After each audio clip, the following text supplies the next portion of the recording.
Amanda, is that a pre-Valentine sweater, guys? He's a red inside. My name is Abina Johnson, and this is Focus on Liberia. Hit it! From Cape Mount to Cape Palmas, Mount Nimba to Atlantic Ocean, Obomi Hills to Pocondre, to educate, elevate, and Where's everybody at?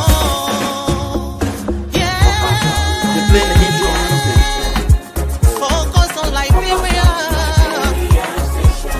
For Liberia, Liberia. For Liberia, yeah.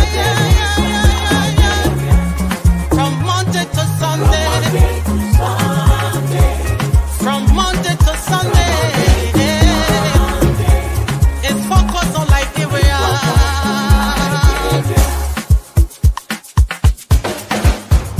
Talk about home affairs. Hey. In diaspora. Current affairs. Hey. Reliable information. History. Ooh. Talking about culture. Yeah. Politics. Education. Entertainment, business, sports, advertisement, articulation. Focus on Liberia. Focus on Liberia. Focus on Liberia. From Monday to Sunday. At Focus on Liberia, we discuss everything Liberia, from education to politics, arts and culture, entertainment, agriculture, history, religion, family, and technology. Focus on Liberia uncovers and showcases the best of Liberia and shows the world the truth about Liberia. We educate, elevate, and promote all things Liberia. We conduct interviews, panel discussions, debates, and more. Tune in to Focus on Liberia on Facebook and YouTube and be a part of the stories that make up the news. This is Focus on Liberia, and I am Dennis Jar. Hello, ladies and gentlemen, and welcome to Focus on Liberia. This is Between the Headlines on Focus on Liberia. My name is Dennis Jar, and we are broadcasting from Atlanta, Georgia. Today is Armed Forces Day. That's February 11, 2025.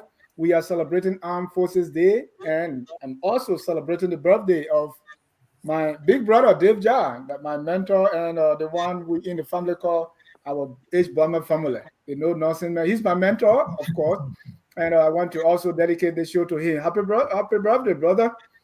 Let me welcome all our viewers from across the globe. Let me welcome our political analyst here to the show, Mr. J. Victor Namwe, who is also a teacher. Welcome, Victor. Hey, it is great to be here, Dennis. Happy Armed Forces Day to all, and happy birthday to Dave as well. I hope he's having a good time. Thank you. Let me welcome the unabashed and unapologetic citizen. He was in Liberia and perhaps visited the sycamore tree. Welcome, Mr. Gaiman. Hey, I want to say hi to the Eagles. Yes, guys. Say hi to the Eagles. Can you get this guy out of the show, please? We don't want to see Eagles flying here. Even though I'm a Miami Dolphins fan, but it was good to finally get the Kansas City Chiefs out of our hair. Thank you very much, Mr. Jar, for the invite. It is actually great to be back here. Great show. I suppose it's going to be with all these great minds. Let's delve into it. Thank you. Let me welcome. We're talking Armed Forces Day today, right? So we need to have someone with military background, and that's Momo Tamatule. Thank Mr. you. Tule, welcome to the show. Thank you very much for having me, and thanks to the rest of the panelists on the show tonight. I'm sure we're going to have an intriguing show, and it's something I'm deeply, interested in to talk about our nation's military, and especially we're in line with the defense, our national defense. This is something that is so dear to my heart. So I'm all set and ready to get it going. Also on this Armed Forces Day, the speaker, embattled speaker or former speaker, whatever, depending how you call it, Fonati Koffa's office was evicted by they said plenary give them the right to do that. So we'll talk about that too. Let me welcome our political analyst, Mr. Mohammed Sharif, who's also a product of Waplo Institute in Kilipo, Kanweken River G. Welcome, sir. Dennis, thank you. It's good to be here as always. Thank you. Let me also welcome the new progressive activist and author, Mr. Dr. Clarence Pearson. Yeah. Welcome, Doc. Thank you, Dennis, for having me. It's a pleasure. I want to say hi to my fellow esteemed panelists and hi to all our viewers and listeners out there. I want to say also a big happy Armed Forces Day to the people of Liberia and to men and women in arms. Thank you. Last and definitely not the least is our colleague from Winnipeg in Canada, Mr. Abu Bwakai Dukle. Welcome, sir. You unmute yourself, please. Thank you, Dennis. It's a pleasure to be here today. Thank you. We want to welcome all our viewers from across the globe.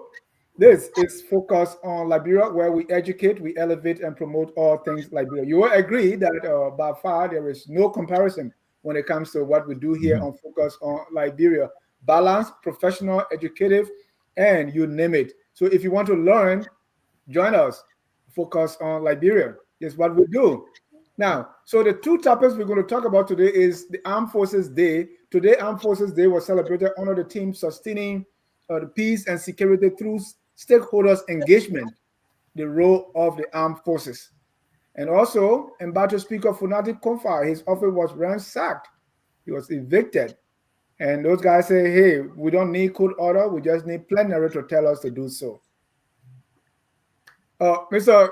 Sharif, we have Armed Forces Day today, and the theme, sustaining the peace and security through stakeholders' engagement, right? The role of the armed forces is like, for me, first of all, let's talk about our Armed Forces Day today.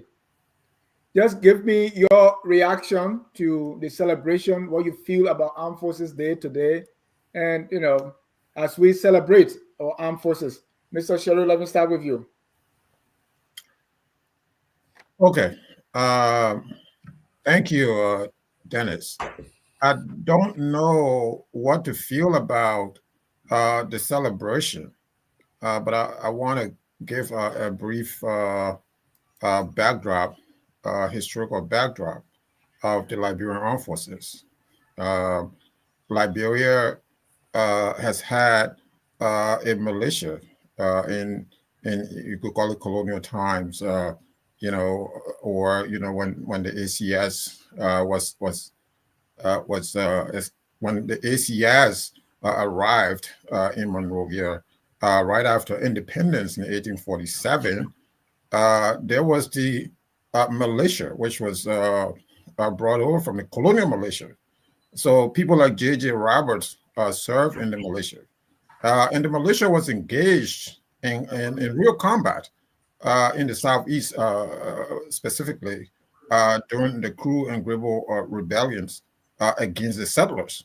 These were very vicious rebellions during that era, and so that's kind of like the beginning that many people do not touch on, don't discuss. But that's kind of like the beginning.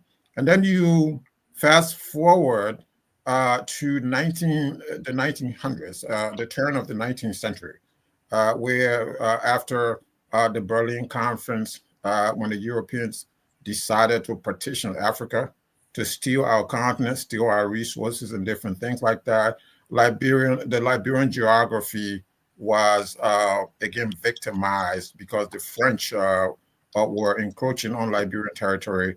The British were encroaching on Liberian territory. So the Liberian Frontier Force around that time in 1908 was founded. And so that's the beginning of what you call now the armed forces of Liberia. The armed forces of Liberia actually was it was declared armed forces of Liberia in 1956.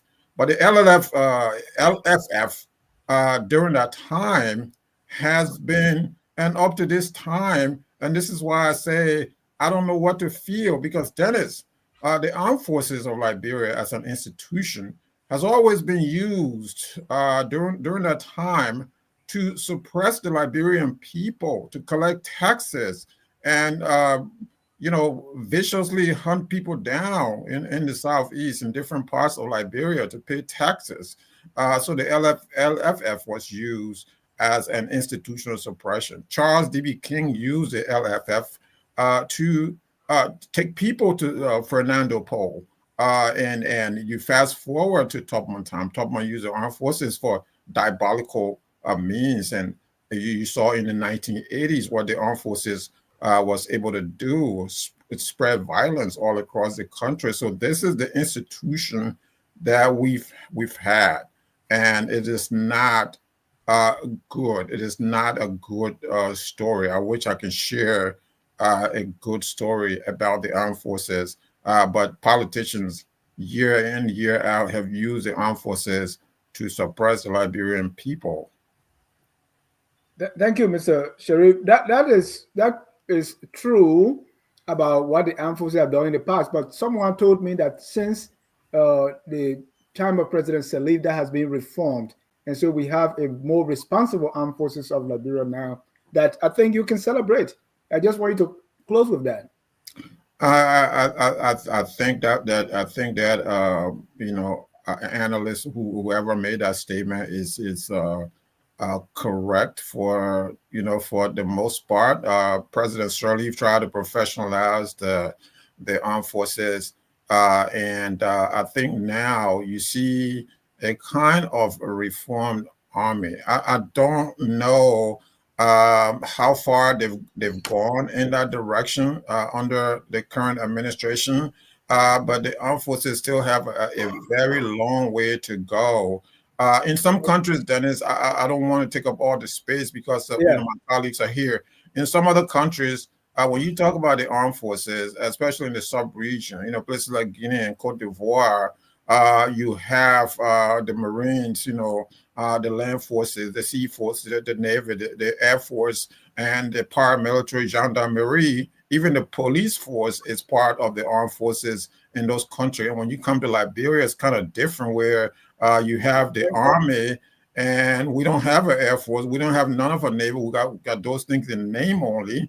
And you just have, infantry and basically basic infantry in Liberia. Thank you.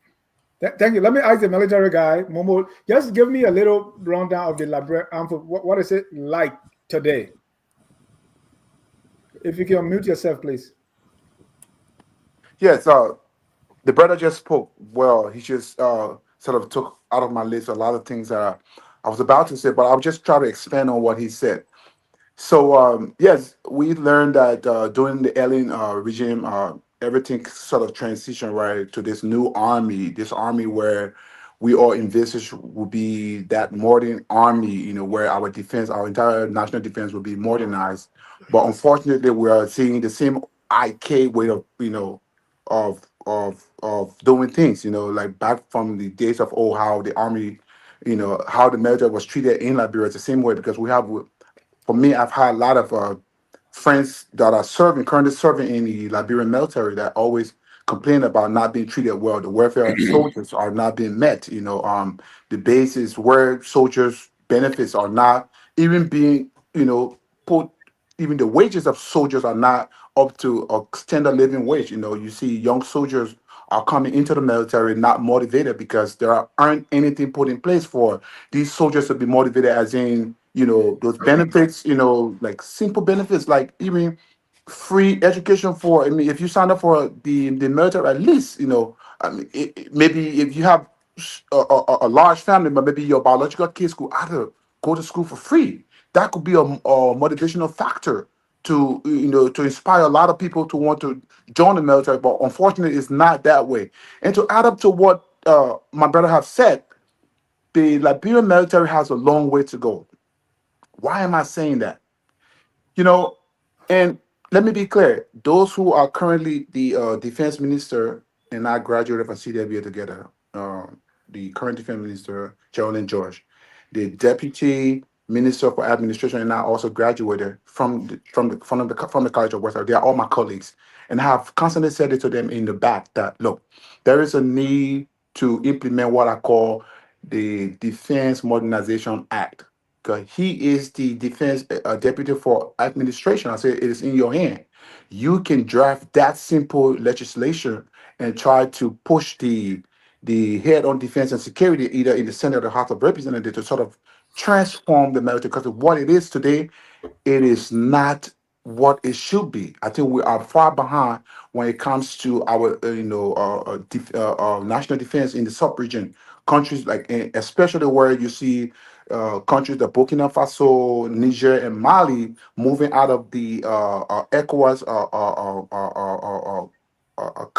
and they have formed their own, I think, as association of Sahel country that are being heavily supported by Russia, right? Russia is now using certain countries within our sub-region to encroach to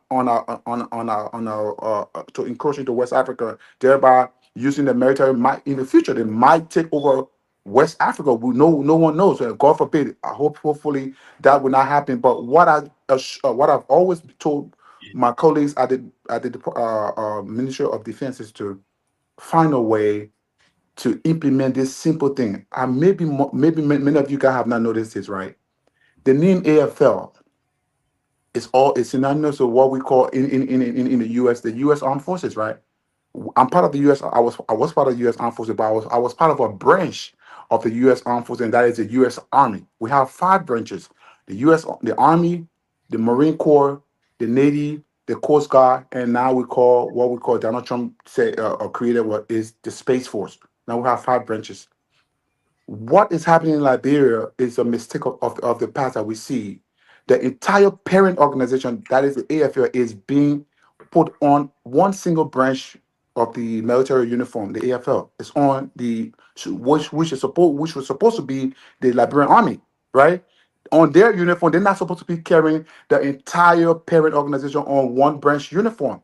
It should be the Liberian Army put on the ground troop uniform. That is the Liberian Army. Then we have the Coast Guard. What if we haven't yet established the Air Force and the Navy?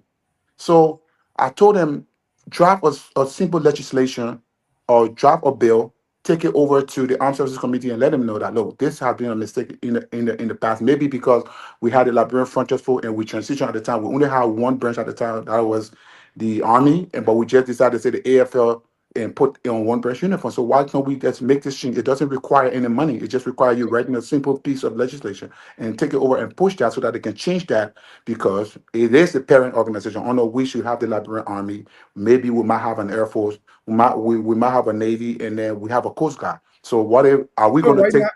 right now we have Army and Coast Guard. Yeah. So right? are we taking the on the Coast Guard uniform? Are we going to put AFL? No. On that uniform that these guys are wearing, it should be changed now. It should be changed to the Liberian Army instead of Armed Forces, which is instead of armed forces, because the armed forces are all the forces that are under the umbrella of the Liberian armed forces. So that the armed forces is not a single branch. It should not be on a single branch uniform. And then to close out, because I don't want to hold you guys time, is that we need to modernize this military. Military might is not all about numbers, right? I think Ellen Johnson Sirleaf signed a treaty with the Michigan National Guard. I think it was something back in 2005 to help, this new army that you're trying to formulate. And I believe that the U.S. is not giving us enough. And there aren't a lot of people in the room over there who have the ability to come out there to leverage their position to talk to those guys up here to be able to help us more. You can't just teach us stuff. Teach us and give us the equipment. We rather than come to the US for equipment, we rather go to Saudi Arabia and stuff and go and bring all these old APCs and stuff. And recently I saw that the AU gave us $20 million worth of equipment. Those are old equipments. It is dangerous to our national defense to have our military plow around in old vehicles. If you go to war with these equipments and they are and they get broken down somewhere, you are in trouble. I mean, so I don't think that was a smart move by them. We have been allied to the U.S. for a very long time. I think there's a need that we come up here, we leverage our position over there, come to the U.S. and seek a better deal where we can have some equipment from here taken over to Liberia, so that our guys can be able to use that, in defending our nation. Thank you. Now with Elon Musk, uh, let me also welcome Mr. Anthony Sia. He's the host of the Hour of Politics. Monsieur, welcome to the show, sir. Nice, thanks. It's good to be here. Victor, the theme for this year is sustaining peace and security through stakeholders' engagement. What does security mean? Is it the lack of crime, the absence of war and conflict, or is it peaceful coexistence? We don't want to team say the sustaining security. What does security mean to you? Well, I think security in terms of the armed forces of Liberia, I think the peaceful coexistence with the army, and I appreciate the history from Muhammad as well as the status of the army from Momo as well. Quite a bit, I gathered from what he said.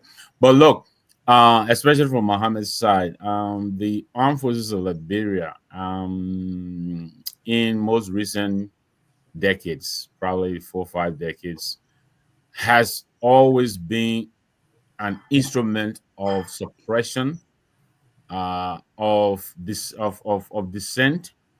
Talbot didn't use it much. He had to even bring in the Guineans to help out. But Samuel Doe really used the army against his own people, especially politicians and the students. And so when Sawyer came in, he tried to bring the Black Beret, and then of course thanks to necessarily and Brani Samokai, they kind of elevated to some extent the morale of the army. And I guess let them understand that your people are not it, and because the army is really supposed to protect the border and provide security internally, but they had been more inwardly focused than anything else, and they've really been very, very brutal, and therefore they were held in disdain, and vehemently opposed by people of peace. So yes, if we must all live in peace in Liberia, I think it is good that the army realizes that they belong in the barracks, and they only should come out when the need exists. To the point that Momo is making, I'm not sure if it is. I agree with him that military might today is not necessarily about the number of knives. It's all about the strategies and tactics, and so, but I think politicians are a little bit kind of weary developing a force more lethal than what we have now, because the army has always moved against its own leaders. They've always engaged in coup making, and so I think it's some sense it might be by design that they're not sharpening its sophistication to the level at which it should be relative to others in the region. And especially when you look at what's happening in the sub-region now, Mali, Burkina Faso, China, all these places. So I'm not sure if that is not by design, but I agree with him. If you're going to go and acquire equipment, you might as well, get the top of the line equipment, or you're wasting money. So yeah, and today, peaceful coexistence. I think it's that's theme was aptly going. But then if you look at what's happening in the legislature, it's the same day that the army speaker is being forcibly evicted from his office. So what to make of that? I'm sure we'll talk about that later on. We'll talk about that. And if the army, you talk about equipment, you talk about rice. Somebody giving them rice to eat, so that's a security issue. But let's, Mr. Gaiman, how do Liberians talk about somebody getting killed for chicken feet or whatever? Mr. Gaiman, how does the ordinary Liberian view the army? Well, for those of us who consider ourselves Aborigines, and we don't want to go into anything else, but I want to give you a brief history of how we, the natives, look at the Liberian army. Let's look at 1911. Who do you call the native? Okay, I'm coming to that. Okay. 1911, we're looking at the 8 chiefs that were executed on a Bagley. They were executed purposely to calm the uprising in the Bandi Lofa district. Then let's go back a little earlier to 1916 on Daniel E. Howard, when 72 Crow chiefs were executed. They were called into Sino to a reconciliation meeting, and they came and sat, and they were summarily executed. All 72 heads of tribes and societies, and they were kings, they were all executed. So here we are talking about a military force that were brutal. And recently, when your parents and my parents in the late 60s and 70s, they have this hot tax. That if you didn't pay the hot tax, they had the 2 sticks. They would tie it on your legs, and they will squeeze you until you either whatever it is that they wanted, they will extract. This is what they did to the natives. Now you can come up with a definition, whether it's in the sociological sense or in the historical sense. We are saying one group of people using the military to suppress, in instances, murder people. So the military have never been used to protect the state. When we say to protect the state is what Liberia has, what Joseph Walker is parading with. Can we go to war? Can we go to war with Guinea, Sierra Leone? Can we go to war with the Ivory Coast or Nigeria and say we are going to war? No. This is the same tactic that were used in 1911, 1916. It is for internal suppression. That thing can't do anything but go and suppress the people within our own border. It is not to protect the state. So we are looking at the military as not a friendly security per se. It is an organization that was made to suppress people. Yeah, and I want to provide some, because here we have the History Channel that talk about some of these instances you listed about the bandit chiefs and the crew chiefs. So I don't want us to go into that deeply, but one thing I want to mention is you said settlers against the natives, meaning that's what they use. I mean, I saw, during the Doe regime, was that no Doe, no Liberian. Under Taylor, we heard sounds like anybody said no Taylor, we treat them like a dog. So when you say natives and settlers, I want you to clarify, because I don't think Doe was a settler when he used the army to suppress the people. Well, in social sciences, we have something called mind colonization, right? Mind colonization is like a maze. It's like a foundation that is set already. It doesn't matter who you put in there, they will go in and do exactly as so it's the government of Liberia and not about settlers and natives. That's what I'm telling you is the foundation that was set. They were the natives that they met there didn't have an army. We didn't have the military. So whatever notion that the frontier forces brought, if you read the history, they will say the frontier forces assisted by the U.S. Navy to suppress, to put down the rebellion by those that they met there. So it is quite clear when they say the U.S. Navy assisted the frontier forces to suppress or to put down people who were rebelling. It was not the native that the U.S. came to help to suppress the settler. So we know how that works. Yeah, I don't want to discount that, but I want us to kind of divert. Dr. Pearson, what is the role of the army in Liberia now? Is it to secure the state or protect the citizens, or is it to protect the president? What is the role of the Liberian army?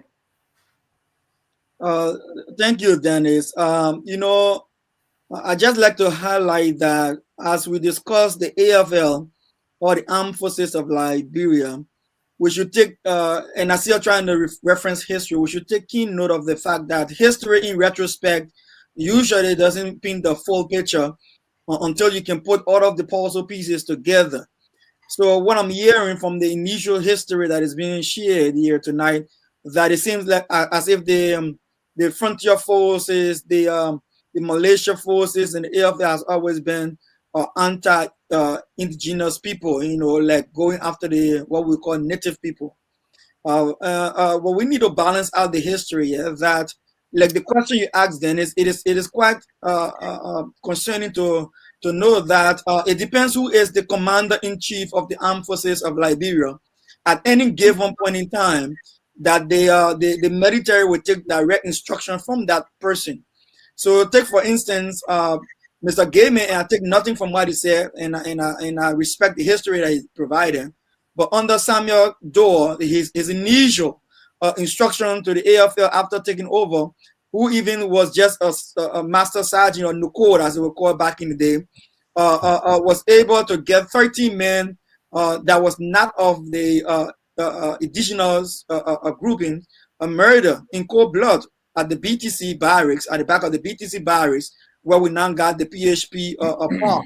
And I want to thank former President Weah for giving us a bright side of our history by constructing the park there to take our attention off of the brutality that happened there. So let me just, for the purpose of those who are listening, Frank E. Talbot, Cyril Bright, Richard A. Hendricks, Regina Townsend, Joseph Chesson, Frank Stewart, James Phillips, Charles King, David Franklin Neal, John Sherman, Anthony T. Quia, John T. Kanga, Oliver Bright were all individuals who were murdered in cold blood by the very AFL. So let me come back to the day.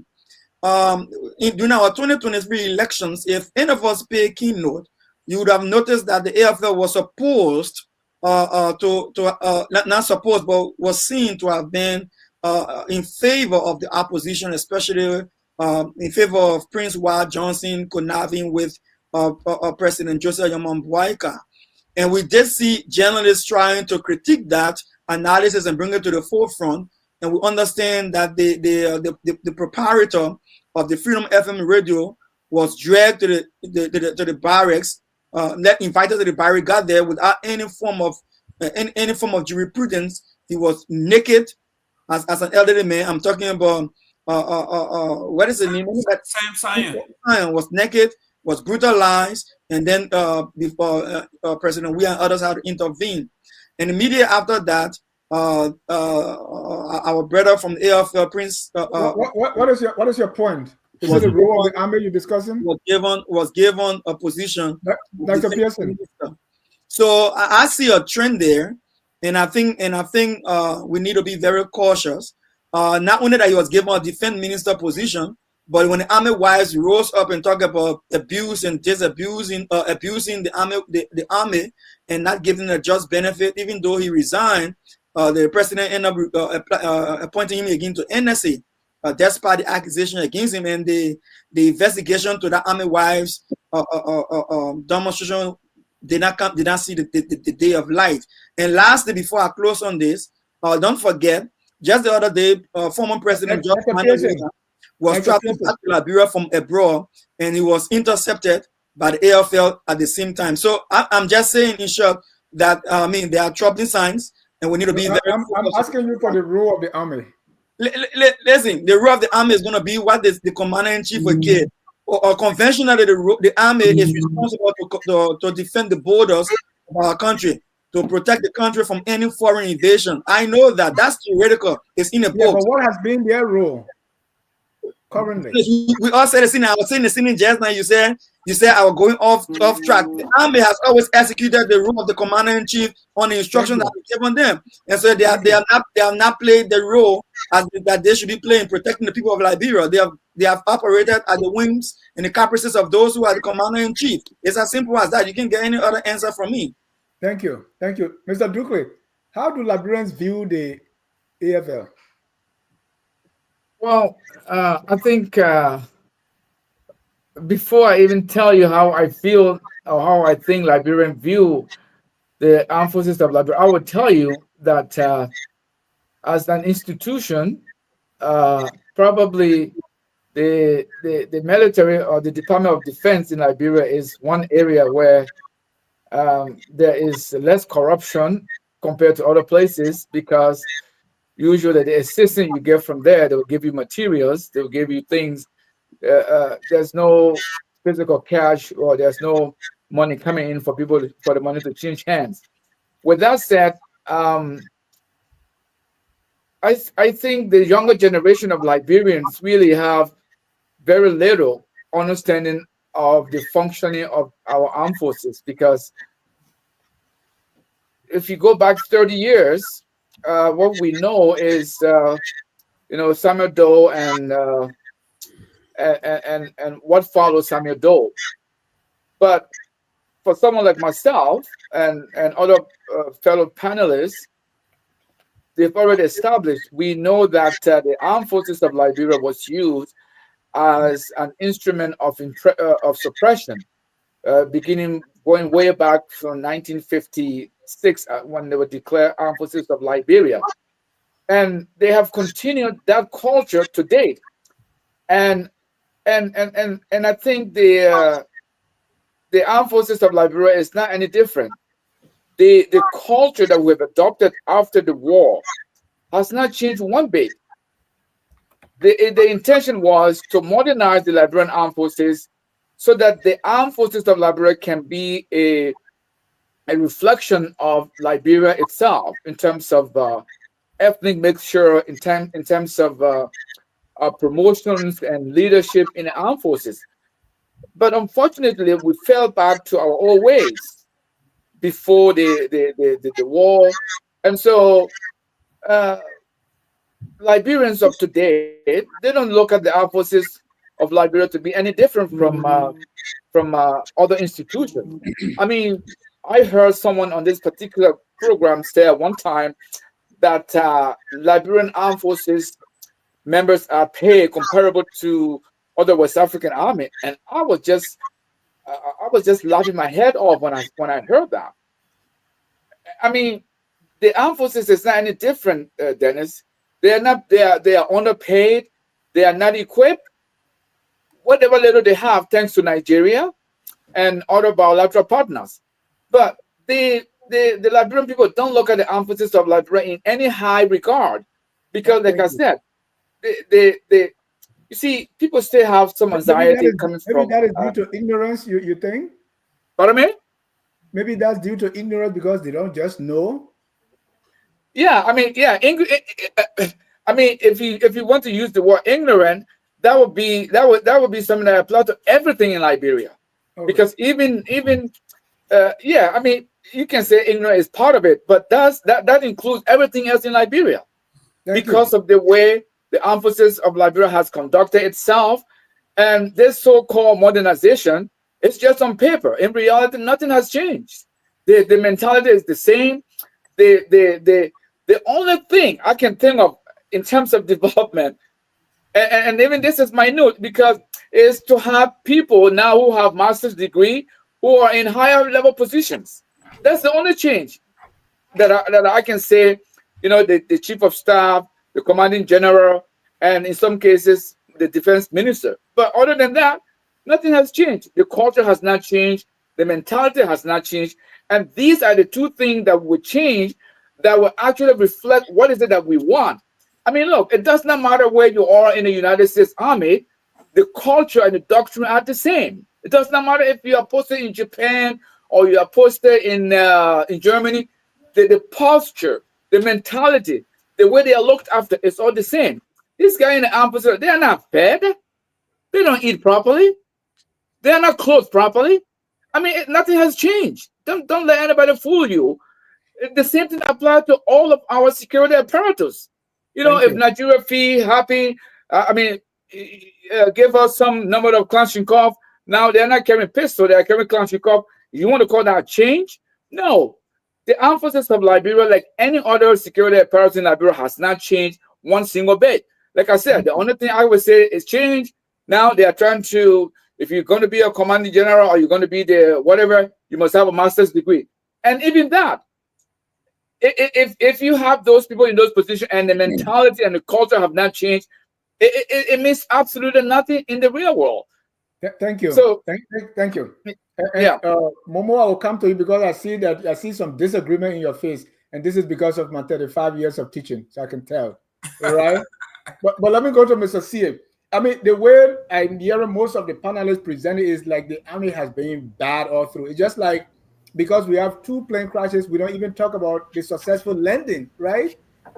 During the, you talk about the frontier force, for instance, they were posted at the borders to secure our borders because these people were encroaching our land. And we try to downplay that or forget that and just say they were all bad. I also remember during the uprising or the 79, the army who have been used, right? But they refuse and say, hey, people have the right to assemble, right? So that's why the police was used. So we can't all say that the army has just been bad, has been a force that successive administration used them for evil. I want to disagree, but let me hear from Mr. C, the political bulldog. What's your take on Armed Forces Day today and the role of the army? Well, Dennis, thank you. And I appreciate the contribution of my fellow panelists and also the audience who are contributing. This is Armed Forces Day we're talking about, recognizing the role of the Liberian Army and celebrating their achievements and their responsibilities as our fighting force. And we cannot say that without talking about the history, originally known as the West African Frontier Force of Liberia. And the Liberian Frontier Force, as it was originally known also, we know was established in 1908 during the administration of President Atabakli. And it has a primary responsibility at the time, something that you were alluding to. They were responsible to patrol the borders of Liberia and prevent, disorder, encroachment, and so on and so forth. And then over time, it evolved just as any other military in the world, including even the very U.S. military. I know there's this temptation to always talk about, the excesses of the army, and these are things that are common in every military, no exception whatsoever. So the armed forces of Liberia, over the time, then is specifically talking about 1965, it was renamed now to the Liberian National Guard. And then in 1956, it became officially the Armed Forces of Liberia. So the Armed Forces of Liberia have been going through transformation. I am not interested in some of the excesses they being used to carry out as a result of orders from previous commander-in-chiefs. I want to use the time to talk about, the role of the military. So you ask a brilliant question. What is the role of the military, of the Liberian National Army, the AFL? That's what I want to talk about. So statutorily speaking, it is responsible to defend the sovereignty of our nation. And when we're talking about sovereignty, we're talking about a primary mission is to defend Liberia national sovereignty and territorial integrity against external aggressions, insurgency, terrorism, and encroachment. Have they been up to the task? You can tell me whether or not that is something they have been doing. Now, we also have to talk about whether or not they have been given the tools whether they or not they have been given the training, to execute these roles and responsibility being assigned to them as the fighting force of our country. The Army is also responsible for international peacekeeping. We know that the Liberian Army, the AFL, has been sent to other African countries, to perform peacekeeping mission. At some point, we noticed that they had returned, and money that they were supposed to be paid, some of the leaders of the military took the money, and there was a serious problem. So the military, like it or not, has been able to play a role. But I will contrast the role of, I'll contrast our military with other military in West Africa. We're talking about might, we're talking about strength. Mr. Namo is not here, he talked about tactics. We're talking about modernization of the military now. It is not the number. Strength now is determined by how good of an effective fighting force it is. And you get that from training. You get that from capacity building. Are we building the capacity for our military? Now, another thing the military is responsible for, Dennis, I want to point out is whenever we have crisis, the military can come in. Like when we have Ebola, for example. Now, that's the time you need the military to come in when civilians, are in despair. The military step in, to help the country to provide some civil duty during times of crisis. All right, especially emergency like we had, Ebola and all that. So the military that we're talking about is one of the radiant aspects of our government. And I just want to see a military that is trained, that is equipped. Someone posted a comment that I read, and I really like it, right? And the person said, look, we have been a traditional friend of the U.S. All these years. But look at our military. We don't even have a single jet. We don't even have a boat. All right. The military does not even have a plane anymore. During those times, I think we had a little plane I used to fly to Manchester. I flew on it before. One kind of job, I was in charge of it. So if you look at the history of our military, it has been a one that has been degrading, and now it's to the ground, flat. I don't think we have an effective fighting force that we can use for very good reason. Right now, we're not involved in war. What is the military doing? We're not involved in any war. There's no aggression. There's no threat from our neighbors. What is the military doing to contribute to national development? Can anybody help me here what they're doing instead of them sitting at the barracks waiting for orders from the commander-in-chief? We have barrels. Do we have a civil engineering division of the military? Yes, we do. Trucks, post them in them, mix them with crushed rice and put them on the motor road. Maybe workers should give the yellow machine to the military to do some work. It will not require any zero technical training for them to do so. You just need the manpower. Somebody with the technical training or knowledge can provide the expertise as to how it should be done. We can put our military to work now. Look, Dennis, I continue to tell you, we don't have money in our country, but a little we have, only if we have leaders who know what to do, this military will be the brightest part of our country. Look at the uniform that they wear. Anytime I see the police, Dennis, I want to cry. I went to Canada so many times. You've seen it. When you enter the airport, when you see the security personnel, they are the first reflection of the country. But go Liberia, look at a police officer in the street. The uniform is so terrible. The shoes to the ground. Our leaders are the one responsible. Why? A force like our force is not what it's supposed to be in a rest my case. Thank you. I want Momo to come in here. You're close. You have your colleagues heading the army. Let's look at it. The size of the military. I think we have like what 2,000 persons. And then if you look at our budget, military spending everywhere in West Africa. I mean, Liberia is just it's not there. I mean, go to the budget. I think police. So is it when President Salif took office, part of the restructuring? I think what someone said was she had a bad experience with the army. And so her goal was to just dismantle it and just make it so small, right?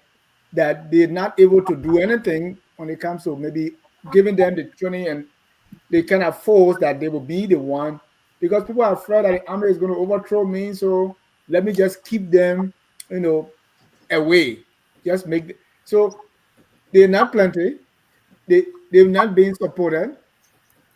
We don't even have anything, right? So is it by design that the military is the way it is, or Momo? And then you can respond to what was said also about the military. Yeah, I think I understand a lot of, especially from the President Shirley's perspective, where she, we had just got out of a serious 14 year of conflict, and she being in a post war democracy, she was trying to restructure the military, and then she saw that many of the soldiers that were in at the time were those from the war era, and she was trying to transform the military and sort of bring a new idea to the military. Maybe not trusting those who were there, because apparently her hands were in the cookies jar. With respect to how though the war came to Liberia, and how she made certain comments that were in the ears of some of us who were just 9 years at the time, where she said they should bring down tear down the mansion and stuff. So all of those things could be a factor where you know that could inform us the reason why she sort of decided to dismantle the military, and then retire all these old colonels and majors and stuff, and sort of bring new people on and start the military at fresh. But I would say that from the previous speaker, especially the last speaker who spoke, I somewhat disagree. I mean, so I somewhat agree with a lot that he said. But for Doctor, what's his name? Dr. Clinton. I respectfully disagree with you. The military is not an organization that should be politicized, right? Though sometimes we think that it is that way, but since 2005, right? The U.S. government stepped in through the Michigan National Guard to sort of help transform and change and bring out this new army. And I think from that point on, we've seen certain transformation and change in the military when it comes to the attitude and the culture, right?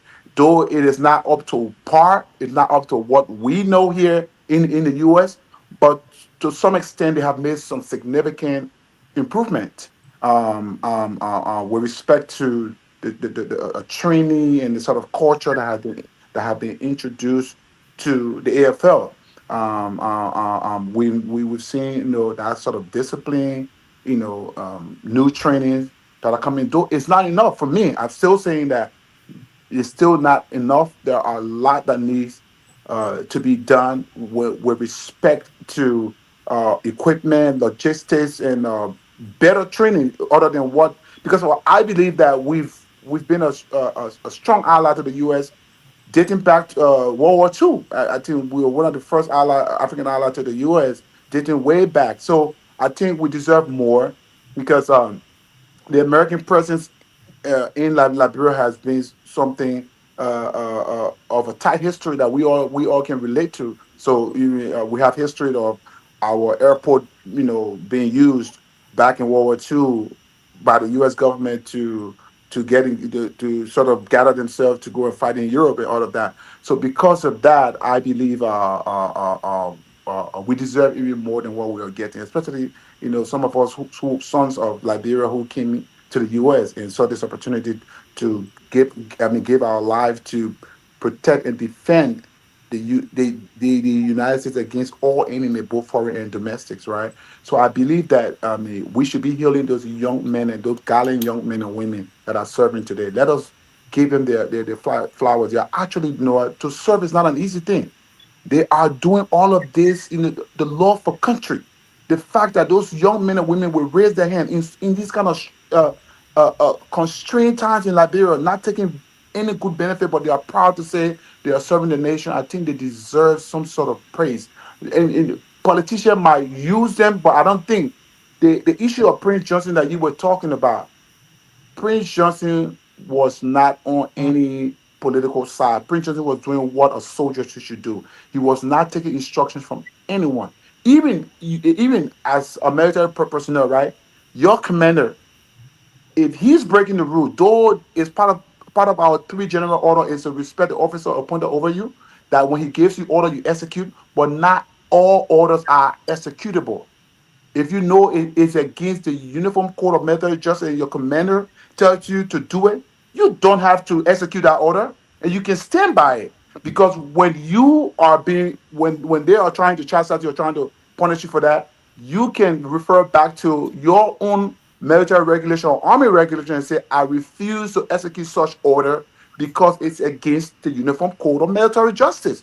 So I believe whatever that Prince Johnson was doing at the time, not taking instruction from anyone regarding, being on one side, I think he was doing the right thing. And then the role of the military is also to protect and defend a nation against all enemy, foreign and domestic.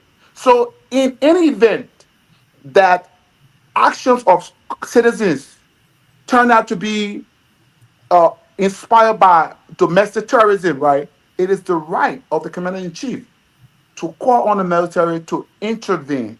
Now, how they intervene, will determine whether they probably violated the Geneva Convention or whatever. But I believe that the armed forces of Liberia are a force of good, and we should hail them because there's a saying that greater is a man that will take. There's no other greater love than for a man to take his life in defense of his fellow man. So we should hail them. Can I ask you a question, please? Go ahead. Mr. Jack, can I? Sure. Okay. In Liberia, there's something called the joint security. I hear that word all the time, joint security. When they tell you joint security means they're about to unleash the military. I understand. Even at the airport, when President Weah was coming to the country, the military was used to bar him from using the how they call it stuff, whatever it was. And the answer was yes, you saw the military there because they are part of the joint security that is in charge of the airport.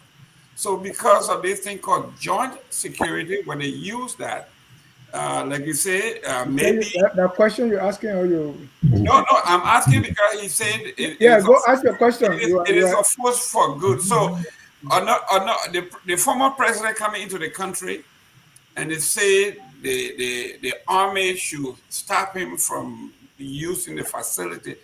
Is that part of the joint security for force for good? The force for good. We don't. No, I witnessed that episode, right? Historically, the army has always been posted at the airport. You know that, right? They are always there. It wasn't about Weah or whatever at the time that they were there. They have always been posted. No, notice something about. No, you're wrong. You were wrong. You've never. No, I'm talking about post-war Liberia. I'm talking about currently we don't have enough recruits to man the airport. That's why no, you're wrong on that one. No, I'm not saying. Okay, listen to me. Listen. I mean, we don't have enough manpower now. So wherever there is security gap, they bring the military. So the military has been posted at the airport. During the Weah regime, it was like that. The military were there, certain portion of the airport. They have always been. That's what I'm saying. I'm not talking about historically, maybe dating way back, but during the Weah regime, they were there. I've gone to Liberia several times. They've been there. They just posted, making sure the property ski area at the airport is secure. So now, what happened at the beginning of that whole episode? The army were now involved at the time, but when it looked like the security forces were being overwhelmed by the crowd. Hold on. I don't want us to go to this. Come on. Hold on. You asked me to explain. I just want to explain, but I'm not trying to politicize. The army is not about, for me. Mr. Tule, let's leave it there. Weah and this thing. Of course. I don't think that's what we should be talking about tonight. I don't want us to take things, okay, the army did this at this time. Was it good? Was it bad? Dennis, if we're going to move on, can I just 5 seconds? Yeah, I want us to talk about today, what we saw. Yeah, people telling me that President Walker was riding in the pickup to do the passing review. It's a normal thing. That is not a big deal. That shouldn't be a big deal. That's not a talk. Okay, yeah, talk to me about that.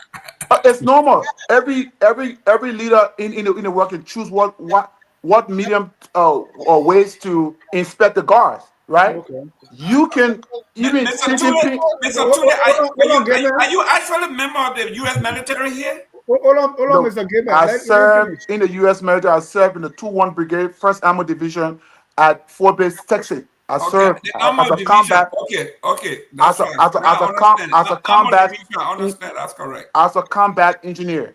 That's Two correct. Okay. 2-1 Brigade Yeah, out of Fort Base, that's Texas. totally different. That's totally different from the chain of command when we talk about those Oh, making all decisions. right.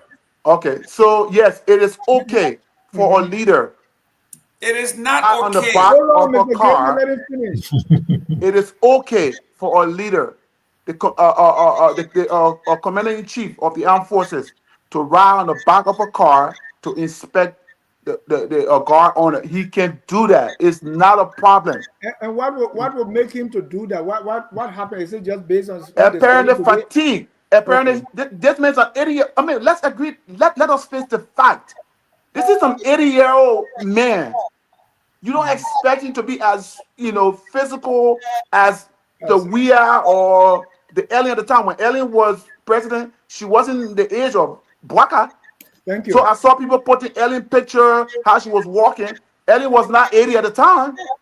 She had little strength in her Yeah, legs. makes So that makes if sense. if that That man makes sense. does not Let me have go to strength Victor. in his leg, he still remains the commander in chief, It and means the as part of commander his in chief. duty on armed forces, there is to inspect the guards, and he has to do it, and he did it. So what's the big deal? No, I mean, you thank God. I mean, it's good that you explain that. But if people make it a big deal because they have not seen it, They're it's all not. politicized. It's all politics. It's nothing but people No, don't no, understand Then how the military works, so they Mr. just want to say it's all politics. Tule, And Mama Mr. can come Tule, later so that. Let me be very People clear. realize that this is the first time that it has happened that we've especially on social media. So you should understand where people are coming from. Victor, let me hear from you. No, listen, quickly, Dr. Pearson mentioned, the 13 people who were executed as a result of April 12th. And I agree with him. Any Liberian whose life is taken on the behest of some military commander, I think that's a loss. But if we're gonna do that, then let's talk about the 250,000 lives that were lost because of Charles Taylor and Ellen Johnson's and PFL gangsters. Let's talk about Wogabi Tapia. Let's talk about Samuel Doki and all these people. Let's not forget that. Talking about what happened today, um, I agree with Mr. Tule. I think the president we should they should do the best to make him comfortable. But then if you do going to do that, Armed Forces Day is usually the day when the army projects strength. What I saw the president riding, a twin cabin pickup, you know, a single pickup, then bring in, a convoy of military vehicles and project Liberia's military strength. I didn't see strength today at all. I didn't see much of it, but the clip that I saw with the president in the twin cabin pickup, at the back of it, I was really I was just kind of deflated. If we are going to celebrate Armed Forces Day, I mean, then let us show our military might. If we are good at engineering, and do something that relates to engineering. If we are good at humanitarian work, then do something that projects what we are good at. But I think what was done today really was laughable. I don't know if we can call that any kind of military, any kind of display of might.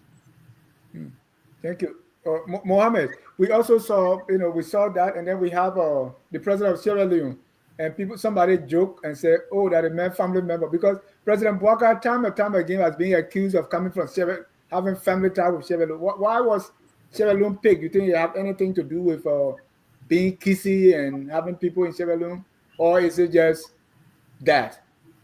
I mean, sometimes we have to be open to discuss these things. Like we cannot pretend that the president is a young man.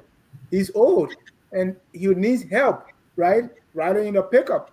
So maybe it's time also for the government, for the administration to be, transparent about these things. Go ahead, Mr. Sharif. Yes, I don't know which part you want me to answer, whether the Sierra Leonean connection or Both. the president riding pickup truck. We want Sierra, to know Le- what happened today. Sierra Leonean connection is something we've heard all along. This is a kind of backward, sort of politics that Africans, project. It is very backward. is very retrogressive. You look at a geographical region that, the geographical boundaries that white people, the Europeans came and divided you and your brother and your sister, and you honor this. A Kisi man across the border in Guinea is the same Kisi man or woman across the border in Sierra Leone, across the border in Liberia. The Europeans, the British, the French, they came in, they divided brothers and sisters. It's why Mandingos have trouble in Liberia. It's why Lomas have trouble. I don't know if they do, but you have these Loma people sitting somewhere in Masanta. The same people in Lofa County, all these different places. You have you have current people across the border in Ivory Coast, across the border in inside Liberia. You have Gio people, the Dan and Man people, across the Mano people across the border in Guinea, across the border in Liberia. Similarly, the Gio people across the border in Cote d'Ivoire. So all of these things, right now there's a war going on in the Democratic Republic of Congo. The Congolese are saying certain group of people who are the Tutsis of Congo, that they don't belong there. And you have national leaders preaching this. And these people are saying, we were here before the Europeans came. So I don't want us to waste our time on whether Bouaca's connection to Sierra Leone, because it doesn't matter. It doesn't matter. If he chose Liberia as his home country, that's where he's from. He's an African. Why should we waste our time trying to identify where this man is from? He's an African. He's not from Mars. So I don't get it.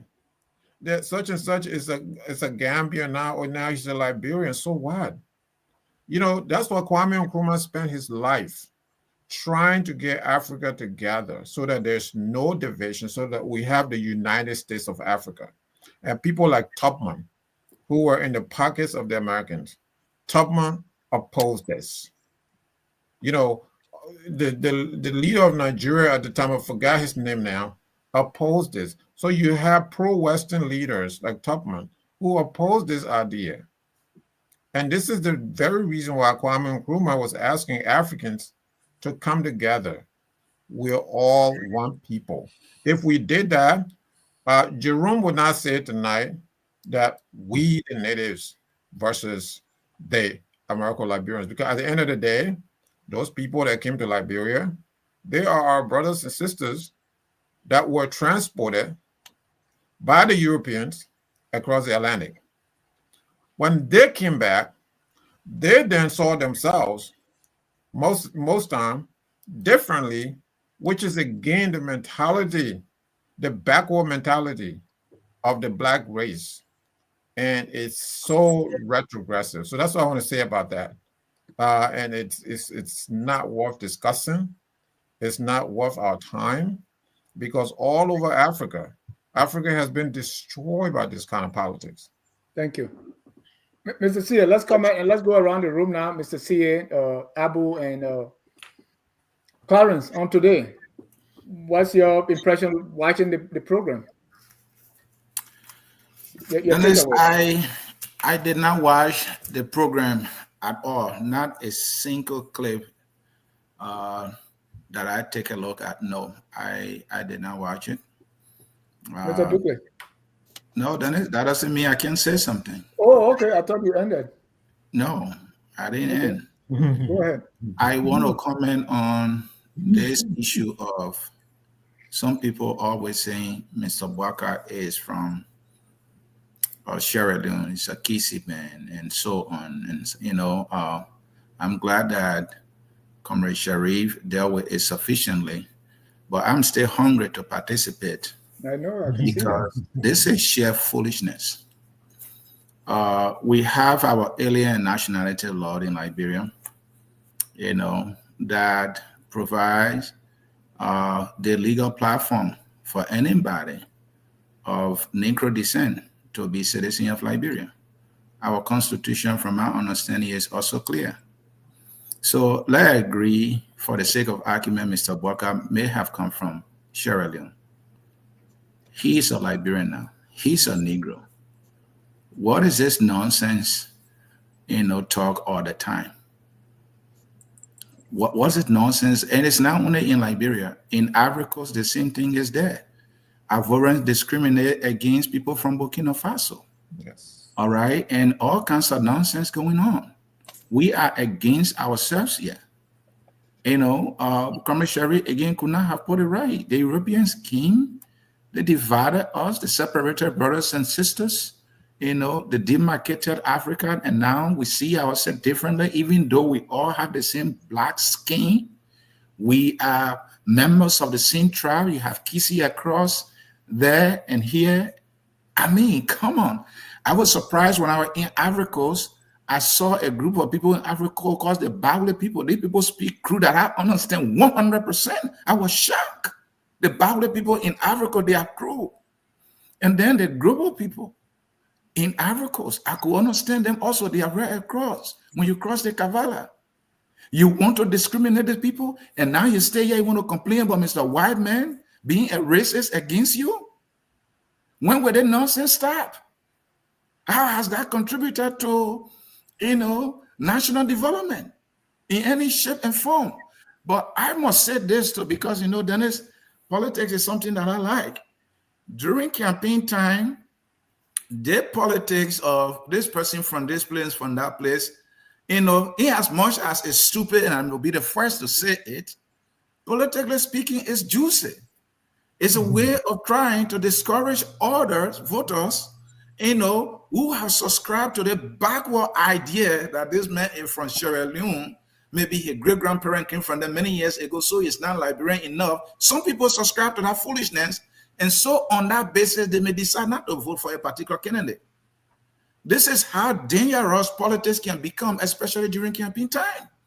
And we need to get away from this. Let me interject there that even within the country, right, you have this tribal division. This person is from Southeast, or this person is from this place. Right. You either counter, or this is the minority ethnic group, so they can't get power. We have to get it to this person. In Nimba, when I interviewed them, they say, hey, if you have one manor, you have to have one gear. I said, but what's about the Pele? What's about the Crown? What's about the B and Doro people? So you say it's juicy, yeah, and that's why people keep going to it, because that's a soft spot for many people. Let me add to that. There is a guy I consider as the top surrogate of Mr. Boaka. Nyon Josh Lobo marketed Joseph Boaka than any other person for president. He was on this platform. I interviewed him more than any person in this business. He said, and I quote, "The people from the Southeast do not make good leaders." Right. This is Joseph Boaka, top surrogate. In fact, there was this, how they call it, Northern Alliance. Some of them said, look, the president will come from the North this time, as though we will have a guarantee that when the president comes from the North, we will get all we want as a nation. We need to stop talking like this in our country. I followed that show that you have with the Nimba people, and it was eye-opening. You have two predominant tribes in there. They all were producing a senator, and then the other tribes are just there.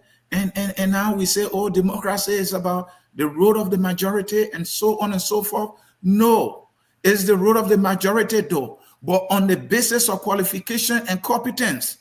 All right, we should look at everyone on the basis of what they can do to deliver the goods, not because we have the Dan as the most predominant tribe in Nimba County.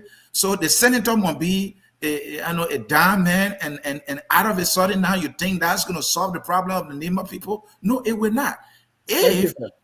All right, I know you're used to the hour of politics, so you can go on and on, but let me give a chance to Mr. Dukle. Okay, let's do that. Mr. Dukle, let's and then Clarence will comment on today, and then we'll move on. Yeah, Dennis, this question is very important, and I just want to echo something Anthony said. this notion of discrimination based on what tribe you are in Liberia has a capital. And we have seen politicians capitalize on it during election time. And for me personally, I was very, very sad and disappointed when I heard it is now a now deceased prominent Liberian historian say that one particular ethnic group of Liberians, they are not Liberians. My own ear, I heard him say it.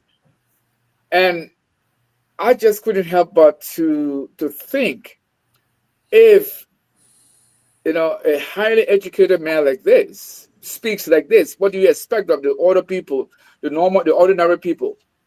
So this discrimination based on your tribe has been a strategy used by politicians in our history to divide us. And this strategy is not only unique to Liberia, as a matter of fact. We saw it happen in Ivory Coast, just like we saw it happen in Liberia. And so simply because one particular ethnic group does not have a particular county from which they're all from, and then that makes them non-Liberian.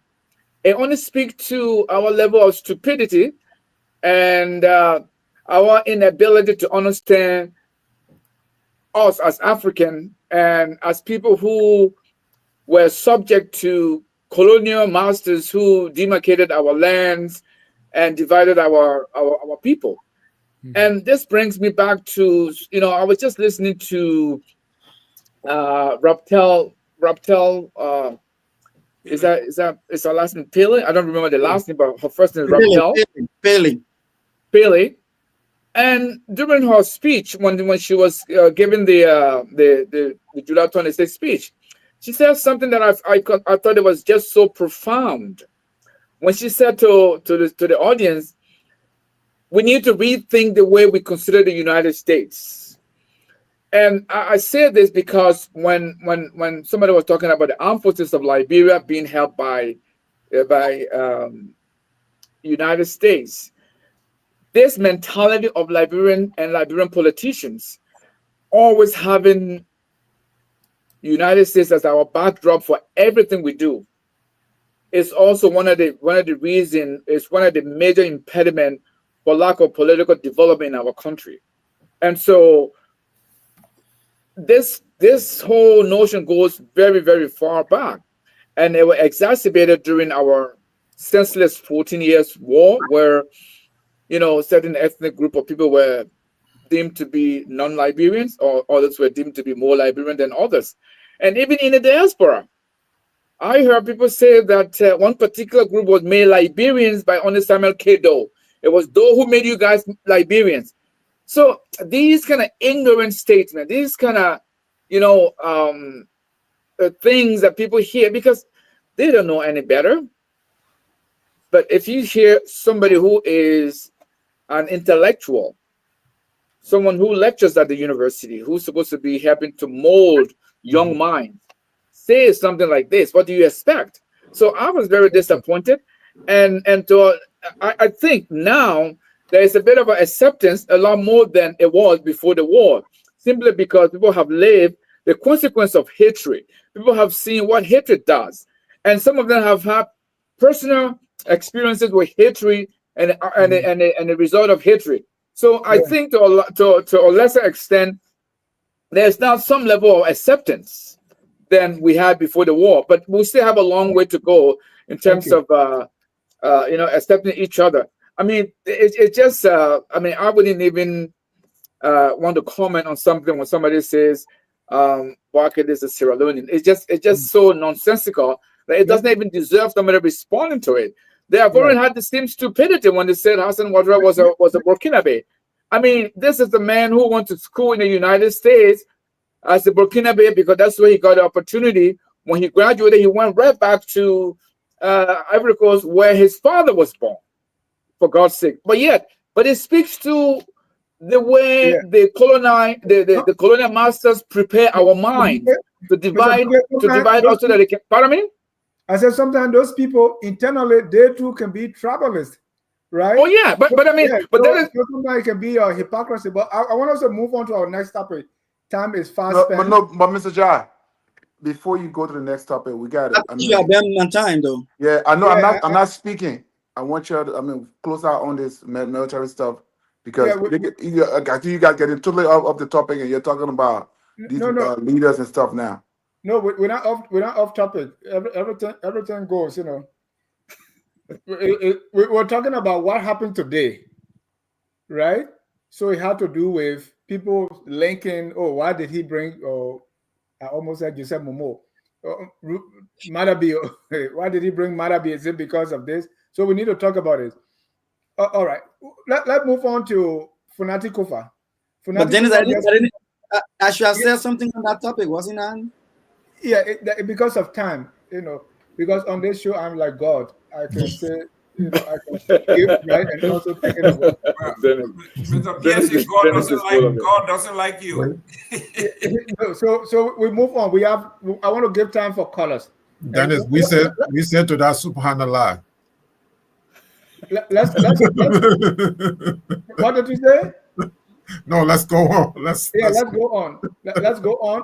Let's talk about what happened today. On Armed Forces Day, when we're there celebrating, we saw they say he's the head of rules, and he led a group to Fonati Koffa's office, and they bust open the place. Some say ransack, some say it was eviction, and he said they didn't need court order to do so. What they needed was a plenary say, hey, we need the office for the new speaker. And that's what it did. And within that same time, we have, because this whole speaker thing has gone on and on. So while talking about that, we also heard what Justice Bese said concerning this whole speaker Olubalo. So I want to play that short clip, and then we lump everything together to talk about the eviction and what Justice Bese said. Take a listen. Some time ago, when we, the lieutenant for the president address, they begin more of a news and the address itself. That was the common way of trying to avoid getting involved in potential conflict. You remember the conflict going at the House, the Supreme Court, when they appeared before us. We made a decision, and the effect of that decision was that, look, our law requires that the House should have a quorum, and that quorum should be presided over by a speaker. Now that you, the quote-unquote majority black, have a quorum, but we don't see a speaker there, so whatever you do is ultra-violent. Otherwise, it's illegal. We turn to the minority black, the law says until you can get majority, you get quorum, you continue to adjourn from day to day and compare the other people to join. But there is no statute that tells you how you will compare the people. You don't have a rule that tells you how you will compare the people. So you two will remain there until you get majority. Whatever you do is ultra-violent. So on both sides, the Supreme Court was clearly saying that go and solve your problem. We don't have law to that effect. We are doing our own. We're not in control of politics. If for some reason the Senate decide to recognize majority black, President recognize majority black, and government function is going on, then we receive an invitation from the Speaker. Our question is, our presence there means that we are recognized one side of the black. So the best thing to do was to remain who we are. That was the rationale. Many people don't understand, but that was the rationale of the court. So the rationale of the court was to get gun. Yeah, so let me just finish. I will call you back. All right. I'm in the middle of finishing something. I will call you back. We don't want to hear your conversation. You can mute yourself to. Okay. Mr. Pearson, let me start with you there on the eviction of Fonati Koffa.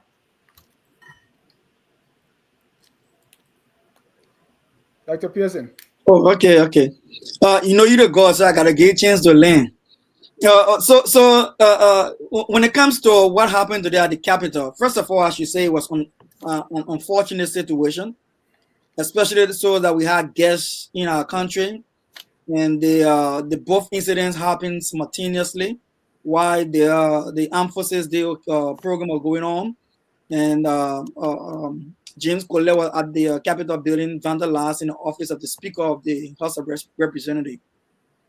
And I think when I saw his video, the journalist asked him whether he had obtained an eviction notice from the court. He said no, he didn't need a court. Plenary had decided, and once they have decided, and they've communicated with Speaker Koffa, and they didn't get the favorable response for him to come and take his things out of there. The renegade Speaker Richard Kuhn was waiting for him to return to Liberia. And on his return, he mentioned that it was a coup, and whatever they want to do, let them do it. And so he took the laws in his own hands, being the head on rules and rules and order, whatever the case is. Committee in the House of Representatives, the illegal group, they went and took some goons and some hooligans there to bust the Speaker's office door open. I think that was despicable. I think it was one of the saddest moments and one of the greatest low in our country's history. I think it never should have happened. To tie that up with what Bwese said, Justice Bwese said today, it's like he said our ruling was clear. You do have a quorum, but you need a speaker in order to legitimize a quorum to effect what you want to effect. If you don't have the speaker there who is in country and available, anything you do there is outside of the law. And then he said to the Koffa group, he said, listen, gentlemen, you guys have the law on your side as well. You can meet as a minority member of the House, and you can adjourn from day to day according to the Constitution, but you cannot do anything there because you do need a quorum in order to effect the guys to come back by making laws that you don't have on your books. So the two of you guys, the two of you groups are at a standstill. Go back to your original setting and come up with a resolution to solve your problem. And then we saw President Bwaka, Chief Justice, trying to make an interpretation of that ruling and misled the president. I don't want to say misled the president. President used him to mislead the country. And then the Senate fall in line because they are Unity Party Senate. And they all just went and supported and facilitated the illegal removal of the speaker.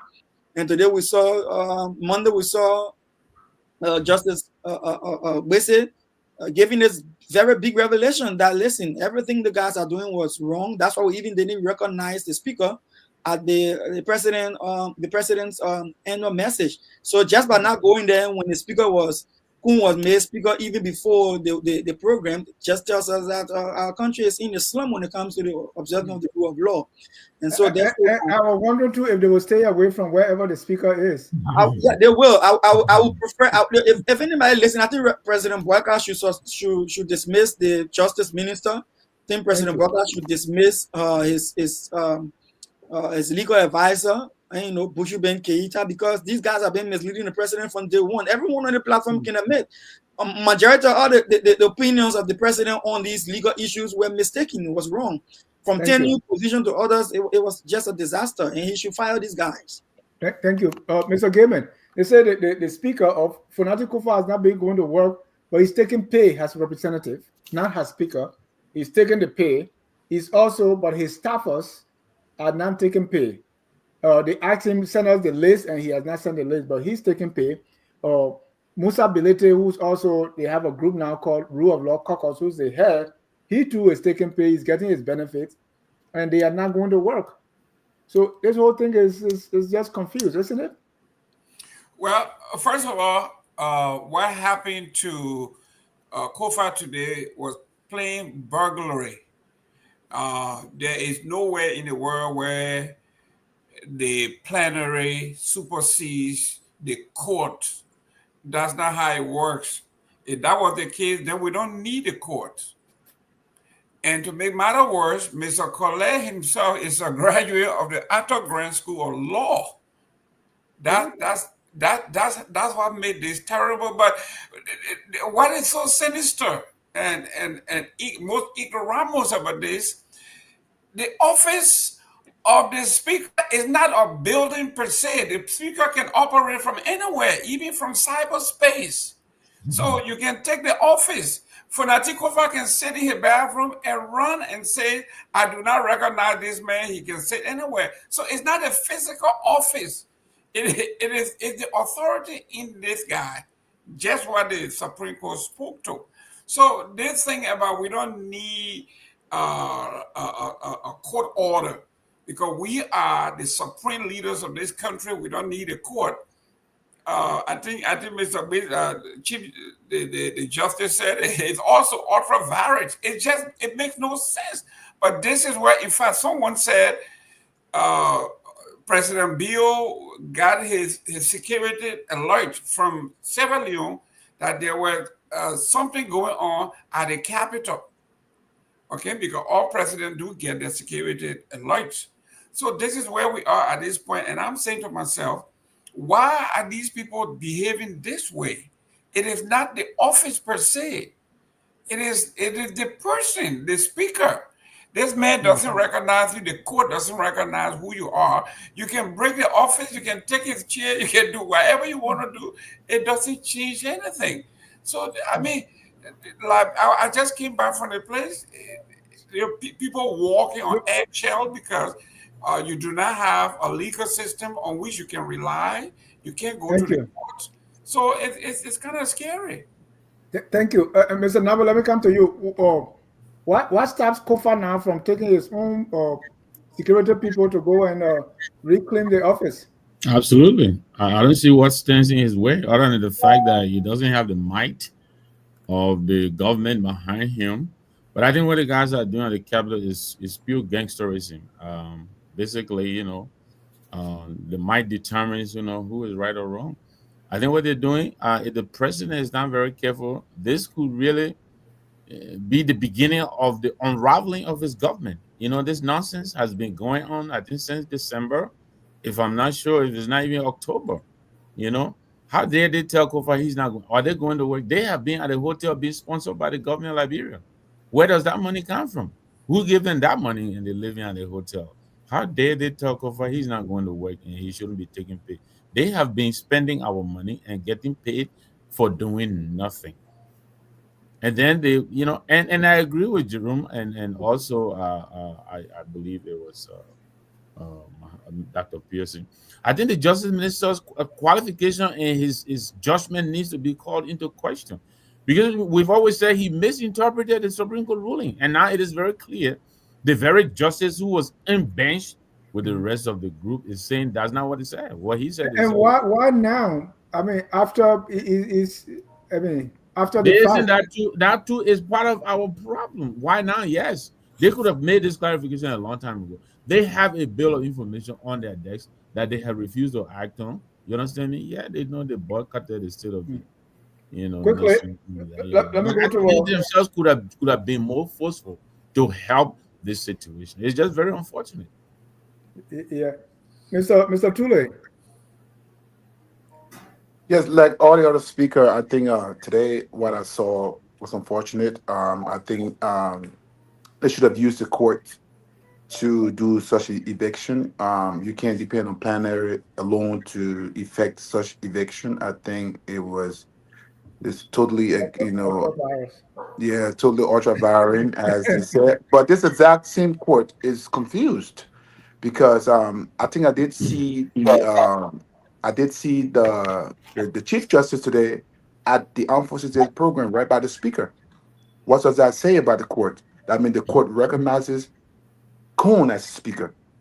But her presence at that occasion automatically tells me that she she was there right by the speaker, that she has recognized this guy now as a legitimate speaker. So it is this same court who during the SONA never, they had a justifiable reason, which we all understood that yes, it was okay, because by then not showing up at the SONA shows that they do not recognize Cohn as the legitimate speaker. But fast forward few weeks or something later, or a couple of weeks later, here is the chief justice in Siena Yo, seated right next or under the same canopy with the quote unquote majority black speaker. So what do we as ordinary Liberians, they are confusing us. Where do we stand? This is that same court, Judge Benson said it all right. They left an opinion that confused everyone.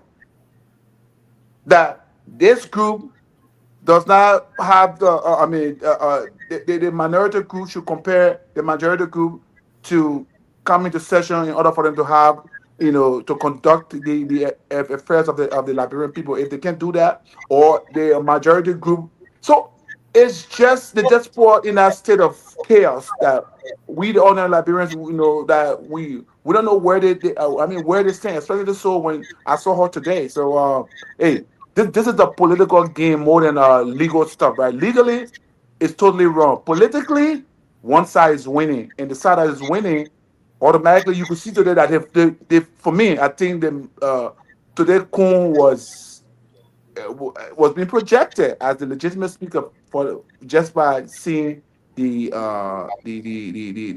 chief justice of the Supreme Court seated by his side. That's all I have to say. And to add to that, I mean, they've been paid by under a budget that was illegally passed by an imposter who's calling himself a speaker. So yeah, to add to the confusion, what do they say about that? What do they have to say about that? Victor, we don't have any budget right now. The budget is not published. Your bill is law when it's published. It's not. It is passed. It's already passed. It's passed. It is law when it's published into him bill, my brother. I'm saying, but it is passed. It's passed. You just need to just put it in black ink and put it out there. It's passed. It's not published into him bill to be law and posted on the executive mansion website. It will be okay, but do you know it's passed, right? Do you know it's passed? No, I don't know that. Oh, hold on 1 second. Let me ask this guy a question.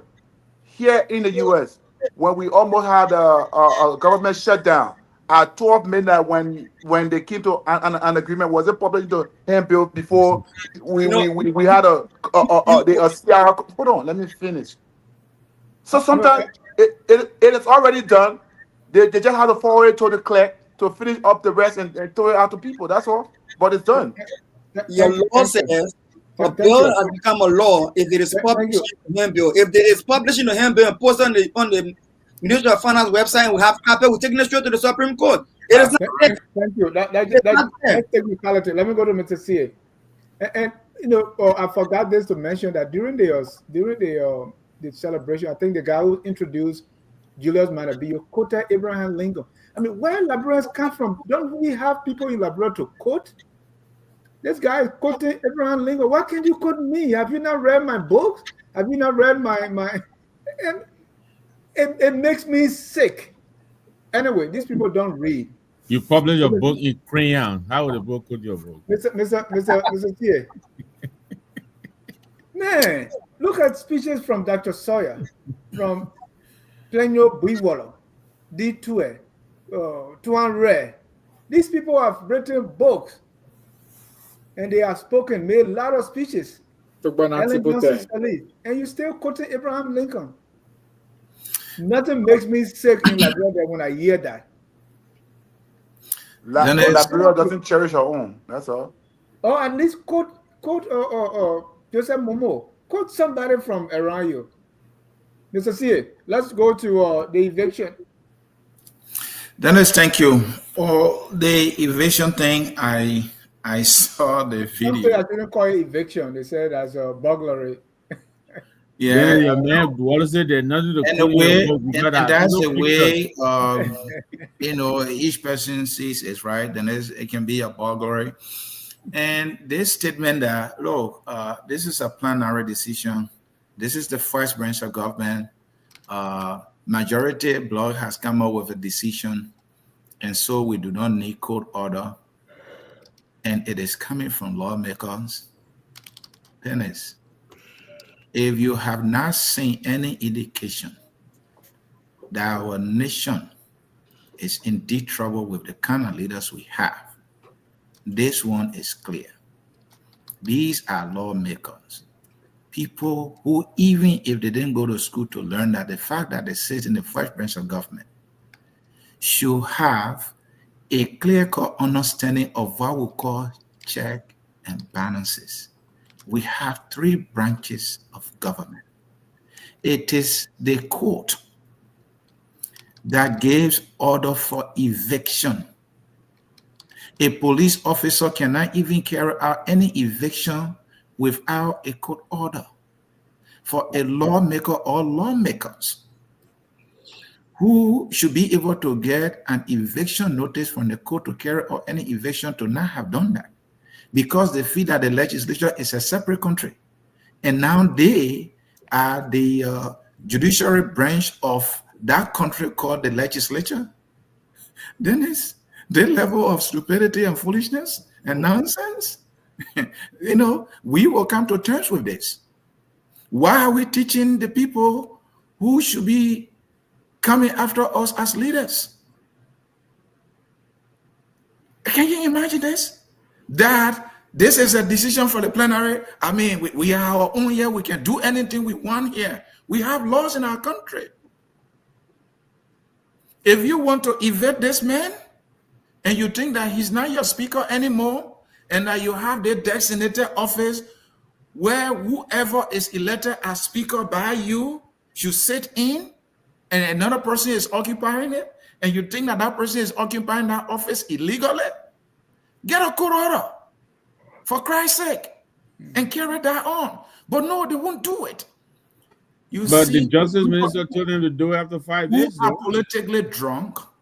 And then I will take a few seconds to historicize the whole speaker thing here. From the onset, the United Party put forth Richard Kun as a candidate for speaker. He was defeated by Fonati Koffa. In no time, there was a meeting.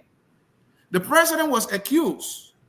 The president, politically, he was right to support a candidate for his party, but that person did not succeed. This is a political battle now. When Kun did not succeed, there was a meeting in Tonnenberg, and Kun, according to his own, in his own interview, he said, look, the meeting was about us trying to find a way how to support the arrest agenda. The Koffa budget does not support all the major pillars of the arrest agenda. So that is why we went for that meeting, to see how we can talk, to advocate for the arrest agenda, to get the necessary funding. But the fact was they were there to see how they will fight back. Fast forward, the president was accused, Yeka Koduba came forth. There was a representative who displayed money that was given to him by the executive mansion. You guys also talk about this so-called majority block being hosted as a hotel for almost 2 months. The executive funded that. I can say that with all certainty. The executive funded that. So this is Unity Party that felt that it needed to have a speaker from its party in order to get its will legislatively in the House. The president has been on board with this. We know that the president went to Rome with Koffa. But I want to interrupt you. But there's nothing wrong with the president having a say on who becomes the speaker. You know that, right? There's a lot wrong with that. There's a lot wrong with that. No, hold on. In Ghana, Joe Mahama personally wrote and told the people to allow. Yeah, it's not wrong. That. There's a lot wrong with that. Interrupting, you will have your time. If you see me on the show, I will never ever interrupt anybody. I wait for my time. I said that. I said there is nothing absolutely wrong for the president as a politician to have a choice for speaker. That's his political right to do so. But I'm telling you, because he wanted to see this happen, he has supported this effort. And the bad side here is that even against our constitution, the rule of law, he does not care. He's supporting it. And it's making the president to look bad, and it's making our country to look very, bad. And it needs to stop. I don't know when they will end this thing, but then that is the history of it. I thought to provide. Thank you. Mohammed will be the last, and then we'll call on our speaker. You see, I was talking about the quotation, and Sam Wallace in my book, that pages. Most of the time, the reason people don't quote Liberians because they don't know. Ignorance, right? If you don't know, you would think every full man are Jalo. Mr. Mohammed Sharif, please go ahead. Because you don't know, so you think every full man are Jalo. But if you know, you will know the distinction. Mr. Sharif, please conclude, and then we'll bring in our callers. Yeah, I think when it comes to quotation, I mean, you can quote anyone you like if you're an intellectual, if you read. if you read well, if you're well read, so I don't know. I mean, they can quote a Liberian, they can quote a non-Liberian if it befits the occasion. Sometimes it doesn't befit the occasion. When it comes to this speaker issue, I will continue to maintain that the president, the executive mansion, is involved with this. Now, what are you doing, Mr. President, with all this power? Is it in the interest of the Liberian people? If this is in the interest of the Liberian people, then okay. Then your fight for me, all of my anger now is mitigated by the fact that now you're going to build roads. You're going to build paved roads from Monrovia to Kipamas, from Zwedru to Greenville, from Banga to Vonjama and beyond to the border, to Cape Mount, all these other places. But Dennis, that's not what's going to happen. I don't think that's what's going to happen. When you concentrate power this way, it's got to be something in it for the Liberian people. Right. But what is in it for the Liberian people? So I guess the journalists that ask these people, the president never, probably give press conferences, right? So it's hard to even ask him questions. But if people can get the Minister of Information or the Minister of Public Works, somebody, I don't know, the speaker, somebody, just get somebody who can talk to the press. What is the reason for all this consolidation of power? Is it in the interest of the Liberian people? What is the president trying to do that Koffa wasn't already doing for him? Yeah. Koffa questioned the yellow. Koffa said he sent a letter about the yellow machines, right? Did that bother the president? Did something bother him for which now they have to distribute the Liberian people's money to buy off these gutless, spineless people to come over and vote this way? Thank you. But Dennis, we just talked about military, right? So let's contextualize this a little bit. Yeah, please be brief. I want to bring in the colors. I will be brief, sir. I will be brief. Trust me. So we're talking about the military and this instability that they have created. And keep in mind the region, what the region is already going through. I think it was Brother Dukley, one of these people mentioned Niger, Burkina Faso, Guinea, different places, Mali, what the region is already going through. And you mean to tell me these people can read history? They don't read? I mean, national leaders behaving like this? Yeah. It's scary. It's very scary, Dennis. I think about this every day. It's very, very, very scary. It's scary time in Liberia right now. Yeah. Thank you. Ladies and gentlemen, this is Between the Headlines. We are discussing Armed Forces Day and the eviction of Fonati Koffa's office. Let's bring in the callers now. Mr. C, if you get our callers ready. Let me get the first one here. That's okay. Let me mute these. All participants are muted and they can unmute themselves. All right. First caller is Amos Woloba.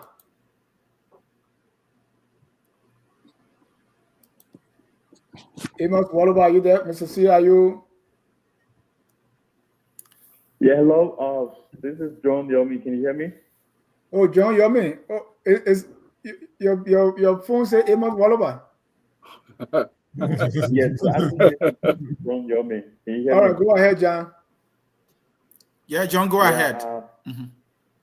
Thank you. Firstly, I want to say thanks to all of you on the platform. We're all respectable gentlemen, all with expressing sense of patriotism, and I really appreciate that. And my name is John Yomi Jr. I am a Liberian author and also a practitioner of foreign policy. So I usually follow the show, and tonight has been one of the important discussions that I wanted to make some contributions towards. I don't know how much time I have, but I actually want to go to the point that has to do with our upcoming publication on Liberian foreign policy and international relations that talks about the establishment of the Organization of African Unity and by extension now the African Union. Our well-respected panelist made a very important the expression of his opinion, which is very much of another say dimension of the discussion when it comes to African unity. Like you know, we have the Casablanca group and the Monrovia group. So there are narratives around that speak to Tubman as being very divisive and opposed to African unity or the United States of Africa. Respectfully, I will not say that view is wrong, but there are alternative views that speak to how much Tubman was the godfather in the room and played some important roles, especially that led to the organization of African unity, but based upon his wisdom at the point in time, looking at the existing political structure of Africa with the widespread, say, cultural differences and without the political independence on the African continent, having a United States of Africa was just a disaster in the making. It was updated by design and it would not have been made possible until we came up to the point that it was more like an interest-driven say fight for Nkrumah. Nkrumah saw himself as one of his persons at the time that needed to perpetuate himself into power. I mean, there's something we can talk more about. There are narratives towards that. There are even the Ghanaians who speak towards that. So most of those who started to gravitate to the side of Tubman saw that Tubman was trying to institutionalize this thing. Let's see the nature of sovereignty, which is one of the fundamental requirements or elements of a nation state. Most of these areas around have not gained that. So when you want to talk about having United States of Africa, these are things we want to look at.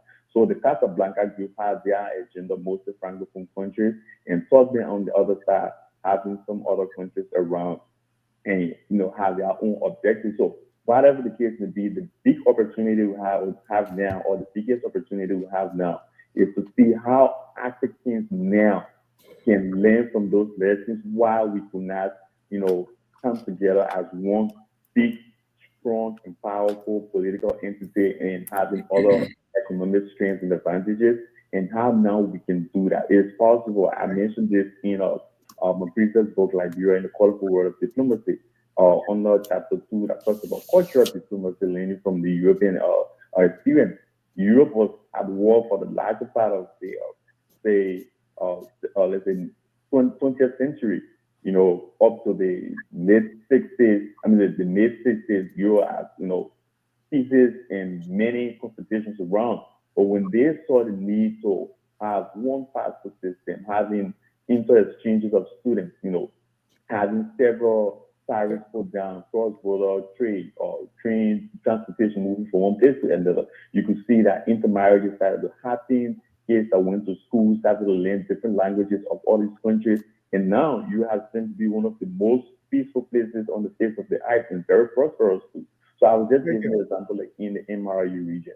You have to get me from Cote d'Ivoire to go to Guinea. You will be searched as, like someone coming from another planet. To get me from Liberia to go to Australia, you're going to face the same thing. You don't have students leaving from, say, Sorabe going to University of Liberia for student exchange. You don't have people leaving from Conakry coming to Monrovia.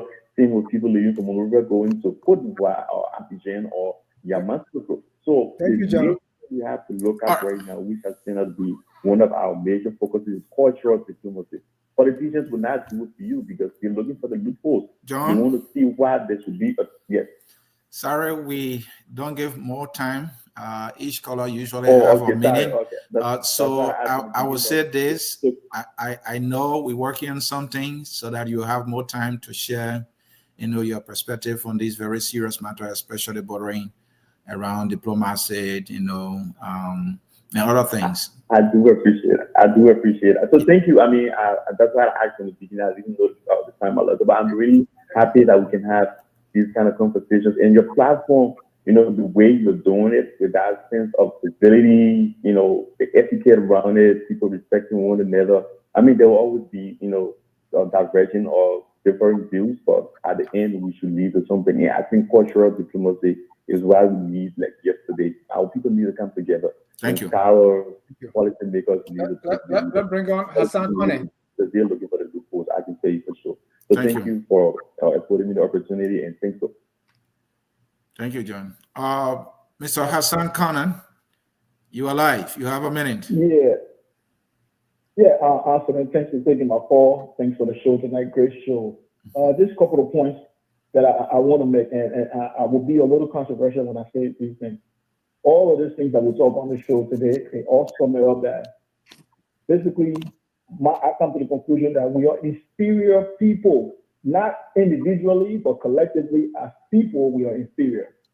Because I say this again, we have seen the white men done it in Europe, and they succeed. We go to school, we learn these things, we see these people go, and we know exactly how to do it, but we just don't know how to implement it among ourselves. That's why we have the whole thing with, oh, he from Sierra Leone, or oh, he from. So we can come and, and try to speak to our people and say, oh, all these things are, are crazy and it don't make no sense, right? Individually, yes, we all understand that. But collectively, if you pull all of us in the group, that's where the problem starts. That's the reason why Africa is behind. Africa is always going to be behind because we just don't know how to govern ourselves or how to work with each other and stuff like that.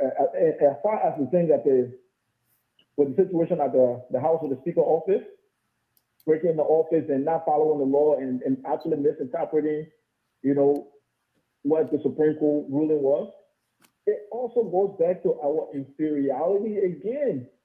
Because we are greedy set of people, we don't know how to share power. That's why we always fighting among ourselves, and these things lead to war. That's why when you look around Africa, it's always the case. We don't share. So when we don't share, one person wants to step on the other person, it leads to conflict. I always give examples to my friends when I talk to them. I said, look at Europe. These people speak different languages. They all aren't the same people. But they managed to be able to share power. That's why they're able to be able to progress. But we don't know how to share. Thank you. Right? Thank you. So, and you see it happening in the system with Liberia and stuff like that. And I saw Braga, we all know this. Braga is a failure, right? We knew we were putting an 80-year-old man. I knew he was going there. I got a grandfather that's 78. We make decisions for him. He's well in his right mind and he can talk, but he's just not there. So we always have to step in and intervene. And that's what, most of the time we're talking about, I hear another thing because I don't hear a lot of people listen to radio or even do anything. All he wants to do is sleep. So you got all the vampires that are running the show. So that's what we're always gonna have this how you call it, this chaos for the next 6 years. Yeah, let that man go, man. He spoiled to the end. No, let him my opinion. We will bring in the man Evan Morris. Where the Tulip been coming from with the other team? Mr. Morris, go ahead. Evis. All right. Thank you, Mr. Sear, and hello to the panelists. Look, I will say this. I'm sympathetic with the president when it comes to him riding a pickup truck. I mean, you don't have to be the most, agile, the person with the most stamina to be an effective CIC. I think Franklin Delano Roosevelt in this country, who was a paraplegic in a wheelchair, he did very well during World War II as as commander in chief. But again, let's ask ourselves: if there's insurgency from Guinea or from Ivory Coast or from Sierra Leone, can our military put a stop to that insurgency? The very answer is no. And I think one of the things that disappoints me with this president, even if you think he's not experienced in a way of Western, governance, you would think he has a lot of experience from the traditional, side of governance, the way people do things on the traditional side. But we don't see any of those traditional cultural implementation in his government, the way they handle, the way they resolve conflict, the way you can bring people under the palaver hut and talk. He could have brought these two men under the palaver hut, the proverbial or even an actual palaver hut, and talk to them. Use some of that cultural experience. Use some of that cultural upbringing that he was so entrenching as a young man to bring it into his style of governance. He's not bringing any of those things. All he's bringing is from his Summer Dole days and his Ellen Johnson Sirleaf days. Those bad days of governance. where Samuel do it violent ticket by force. I say, you do it. I'll make you do it. Kevin Johnson, I put the same old people there who know the ropes, who know how to do, poker deep. And once they see all the money to get on the court, I take full responsibility. They don't have to do nothing to me. Those are the form of governance that this president is bringing into his government. And it's disappointing. This is for the thing you look at like bro right now, like the brother said, we are inferior people. I said people get there with me. We have no IQ. We can't recognize patterns and know that something is wrong and fix it. That's what Cummings keeps saying. Is that the thing of insanity is not realizing that you're making the same mistake over and over again. That's what stupid people do. If you keep doing the same stupid things and you keep getting the bad results and you're not changing it, it makes you a stupid person. In Liberia, collectively, we're stupid. We elect the same leaders. We don't see the pattern to fix it. That's the issue that we have in our country. Nobody might tell me, just as smart as the white man. Yeah, you can be just as smart as the white man when you come here in school and you learn his book, and then you can compete. But in your own country, you can't implement nothing using your own systems that you grew up in, using the same tools that you learn in your country to make the country better. We are inferior, whether we like it or not. That's why they call us we get one step above monkey. Thank you. I mean, come on, man. Thank you. Thank you. And gentlemen, you will all have time to respond to the callers, whether you agree or disagree. Some of the last two they're using tough language there. I think Dennis, you're loving this, but let me leave you alone. I may not be saying the truth. Mr. Todman, you are live. Mr. Todman, you are live. 1 minute, sir. Yes. Thank you, sir. Thank you, gentlemen. That's it from my show tonight. I would like to first of all disagree with the brother there, Mr. Tuit. The Chief Justice attending the Armed Forces program today doesn't legitimize Mr. Kuhn. All being there, that's not a legislative function. All being there doesn't legitimize Mr. Kuhn as a legitimate speaker. So let's just get that clear. You might think that way, but that's not the reality. So all being there at that program doesn't legitimize anything about Mr. Kuhn being the speaker. So it doesn't recognize me as being the speaker. She can go to the function. It's not a legislative function. So she has all right to go there, but it doesn't legitimize Mr. Kuhn as the speaker. So I just want to bring that point. Then the big issue here, look, gentlemen, it just boils down to the same old thing. Old man Bouaka wants absolute power. This is a man who wants absolute power at the age of 80 years old. He won't grab everything. He's very lawless. And so his government. What we saw today is a complete disgrace. No Liberians, we all should be batting our head down in shame. It's a complete disgrace. It's a complete disgrace. People who claim to be a lawmaker, what example are they setting for the next generation? The kids are watching them. What example? What example are they setting? It's just a shame. It's a shame. And we over here, we need to do better. We need to do better. Everybody have a very cool idea on the platform, but we need to put these things into action. We need to do better. Thank you, Dennis.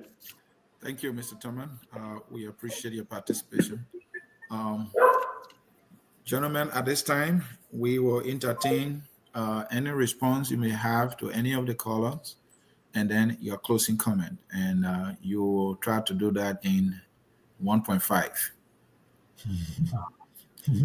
Yep. So you do. So, go ahead, Mr. Let's say the caller's name. So yeah, that the last caller mentioned my name, so I think I should respond appropriately. So okay, please.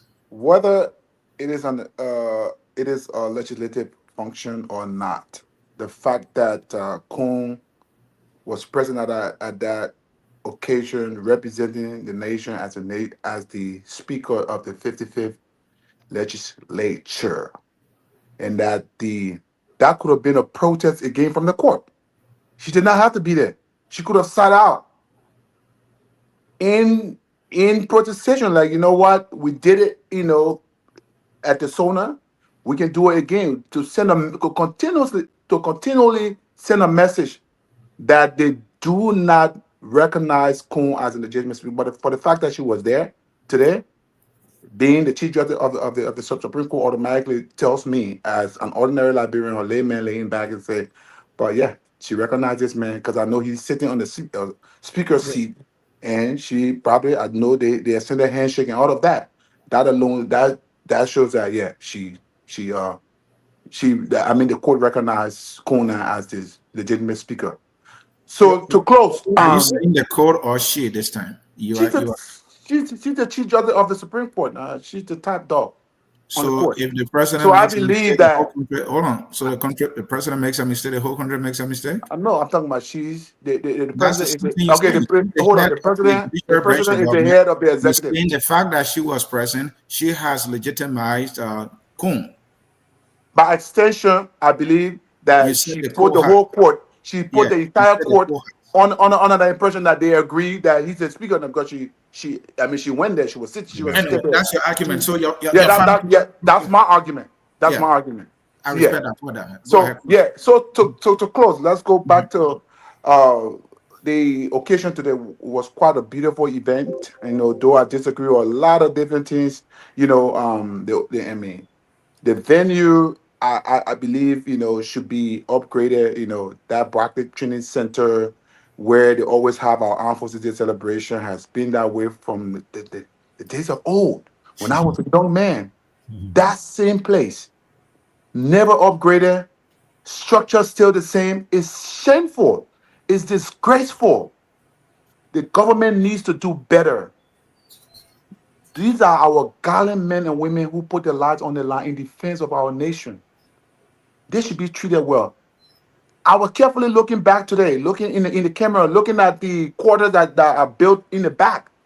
You could see that the ceiling is falling off the eave of the house. You could see all of that. You could see like the steel on the buildings are all showing. I think that our military, our gallant men and women of the military deserve better. And someone made a point about the military is not all about war of fighting and stuff. In the military, they have two different kinds of MOSs. They have combat MOSs and they have non-combat MOSs. So the notion that when people talk about military in Liberia, the people are murdered, they can kill. No, we should sort of move away from that, right? This new military that was formed by Ellen Johnson Sirleaf is a force for good. There are huge transformation, though it's not up to what we want in it right now. And I know there are a lot of rooms for improvements. So I would like to say thank you to all those that serve and those who even came before them. I would like to say thank you to them. They are doing their best under a very constrained condition, not having the proper benefit, the proper equipment, the proper training and stuff. They are still doing their best in defense of the nation. So let us heal them and not, revert back to the past and talk about. We have a new army now. This is a new army. Let us chart a new way forward for the military and see how we can even further modernize this army and make it even a better force for good. Thank you. Mr. Tude, thank you. Mr. Dukla? Yeah, I think we see lawlessness in a plain display of what the Liberian government and the Unity Party has done. And I dare to speculate here tonight that I wouldn't dispute the fact that Joseph Walker and his people have reached deep into their pockets to make sure that they legitimize Kun.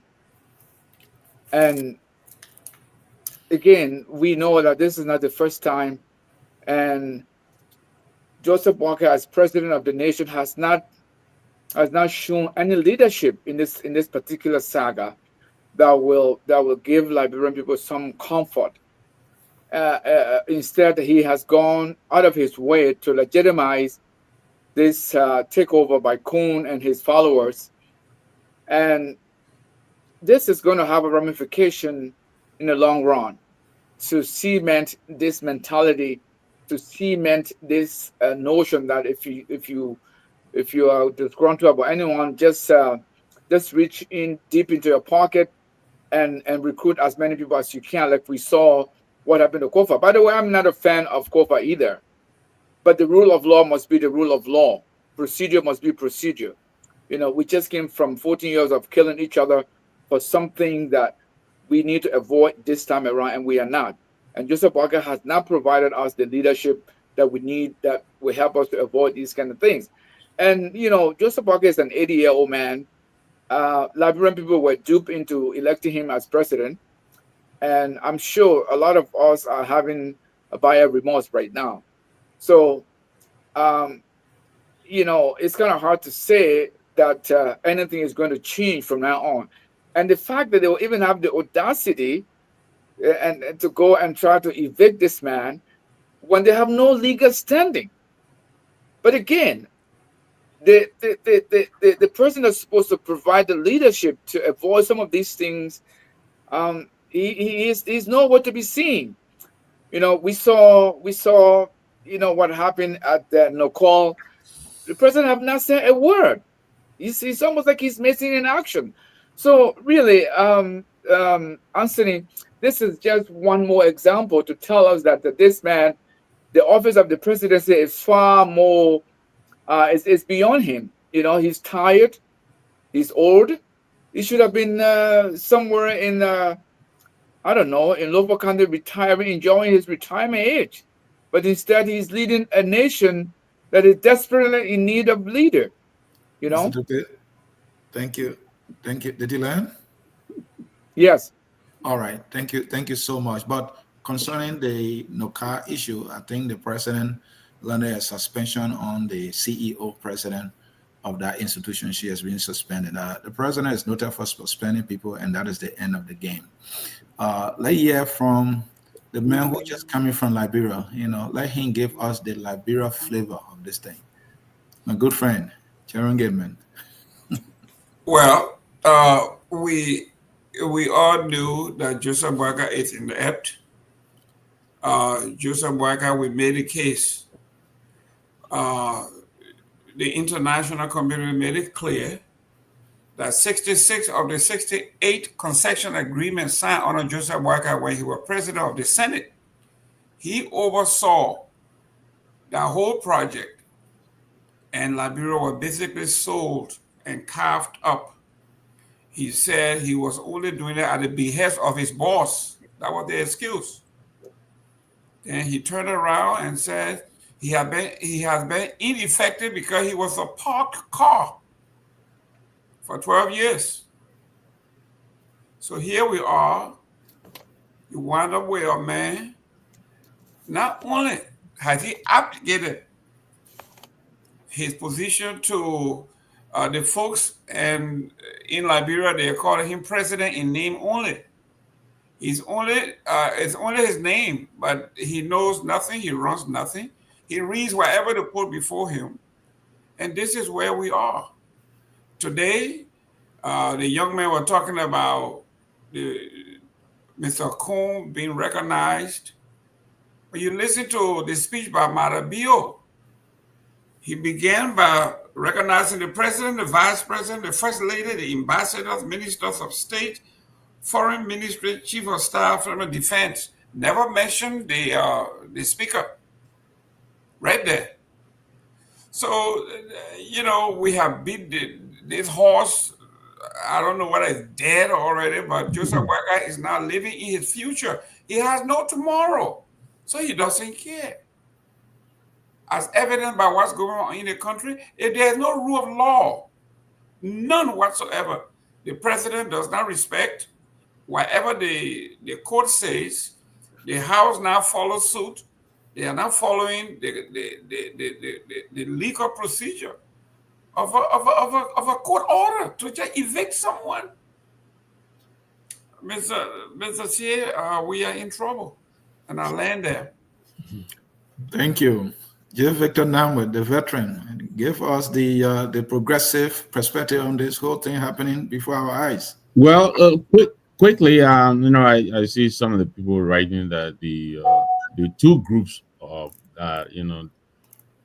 discuss the foundation of the OAU, the Casablanca group of Nkrumah and the Monrovia group of Leopold Sedar Senghor. They both wanted the same thing. It's just that the Monrovia group, they wanted a more gradual as opposed to the Casablanca group, which they were calling the progressive. But they all wanted a united, Africa. I just want to put it out there. But look, I agree with what Jerome is saying and pretty much what everyone else I believe is saying here. What is occurring at the Capitol building should not be happening. It is not normal. And this president is doing everything possible.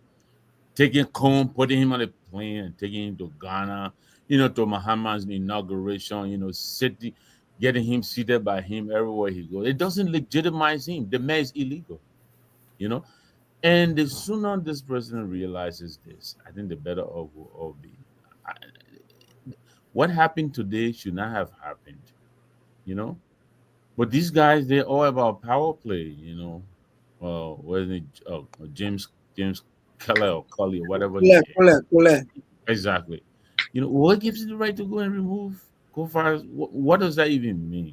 You know, and they're getting all kinds of support from the executive, from the president, from the minister of justice, Oswald Tuer.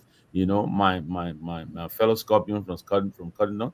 But I have said over and over, his position on this matter is wrong. I think he's misinterpreting his position, his input into this matter. I think they're all eight advising the president. What they're doing is wrong. This has nothing to do with COFA. Absolutely nothing. This is about upholding and respecting the Liberian constitution and the rule of law. What they're doing over there is illegal. It's outside of the rule of law. And basically made it clear again today. I'm waiting to see what their reaction is going to be. I think Kofa is supposed to be given due process. If you want to remove him, do it right. But this normalization of ultra virus operation, I think is wrong. And I think we really need to rally to Kofa support. We should let the president and the government know. They don't own the government. They just get on nail it with it and do whatever the hell they want to do and they go away with it. I think we are enabling them. And we need to stand up to them and let them know they need to cut it out. Come back to status quo ante. If they want to remove Kofa, come in the hall. You say you have the majority. Put up a resolution, take a vote, and remove the man for Christ's sake. How difficult is that? If they really believe they have the vote, why can't they do it the right way? So all this running around, dancing around, and Jerome is pointing out Manabio. These are smart people. If Manabio did not address Kum, that's because he knows Kum is illegitimate. He knows that. So Wesley has come out to clearly say, no, what the justice minister said is not what we said. That's not what we said. So I hope the president will realize what's happening here because he has to be very careful. I think he's losing his grip on this thing. He has to be very, very careful. But great show tonight. Thank you very much. I'd like to also again welcome Momo Tamatule to the panel. It's great to have you, brother. Thanks for your contribution. Thank you all, Dr. Pearson, Mr. Sheriff, and also Mr. Waka Dupe. Thank you. Dennis has issue with that, Victor. Victor Number there with a progressive, closing. He's saying, look, these guys are not getting it right. Maybe we need to stand up to them. Let's hear from my comrade Muhammad Sharif. Let him give us a closing on a patriotic, note. He's an independent, so let's get from the independent perspective. Thank you. So it seemed like there was a lot of interest, at least from what I gauged, in the discussions that we've had so far, both on the armed forces and even when we talk about the African unity piece that I talked about. And Brother Yumi, came in with some points. That's the beauty of looking at history from different viewpoints. I happen to have a different conclusion about what Topman and others did at the time. They were gradualists, and Sekou Touré, Modibo Keita, and King Hassan of Morocco, and all these other people who wanted a united Africa right away. They were visionaries. They saw that if we miss this moment, it's probably never going to happen in our lifetime. and in our children's and children's lifetime. And that's what's happening now.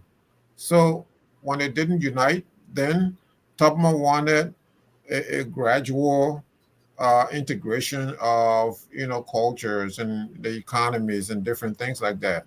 But ever since then, Africa has been further and further divided. Where do you go now? You mentioned, Comer, you mentioned what happened in Ivory Coast. Certain people from the north are considered, Burkinabes. We're talking Liberia, and certain people are not considered Liberians. Different countries have different the same situations. The countries are different, but same situations. Again, I go back to the civil conflict now in the Democratic Republic of the Congo. Part of it is just the increased tribalism, ethnocentrism, that doesn't augur well for our continent. And so, I come back to Liberia finally with what's going on with Speaker Koffa. This issue, Jay Victor said, you hope that the president will do something. He has heard our voices. They hear us. Trust me, they hear us. But this president is not going to do anything because of the fact that, power, whenever you can, as a president, especially in a country like Liberia, when you can concentrate power, you go ahead and do it. When George Weah impeached Kabina Janneh, we all criticized this right here. And so the fact that this one is not right, it doesn't matter if you're a member of the CDC or Unity Party or independent. It is not just right what they're doing. This is a coup d'etat. So now I will ask one question. Where is the opposition? Where is anybody to go out there and say, no, we're not doing this. We're going to occupy this place. We're going to occupy the Capitol building till you do the right thing. I don't care what it is. You know what's going to happen? The police is going to come out again because they're very brutal. They're going to kill a few people. So be it. That's the price for democracy. That's the price you pay. African leaders, we know, are brutal. So most, not all African leaders, or I should say some, right? And, I want to get more clarified. So people need to do that. Need to go occupy the Capitol, because what's going to happen from now on is that every time a president gets there and does not like the speaker, this is what happened. So presidents are set now for how to remove speaker. So I hope that people are going to go out and protest. It's my hope. Is it going to happen? Probably not, because everyone is afraid. Everyone is afraid.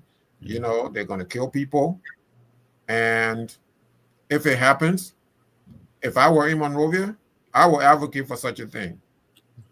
And despite the fact that I'm here, I still advocate for it.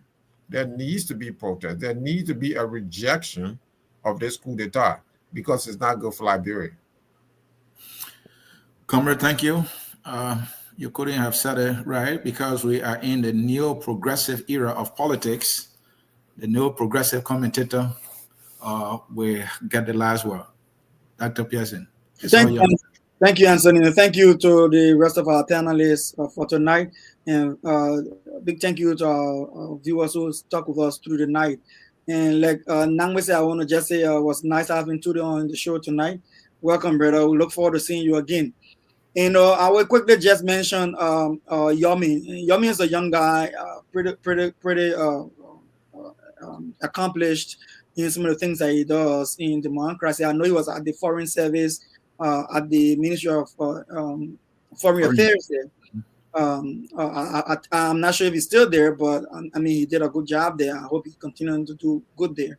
And thanks for his work in his authorship. All right, I wish you well, Yomi. Keep pushing, keep doing what you're doing.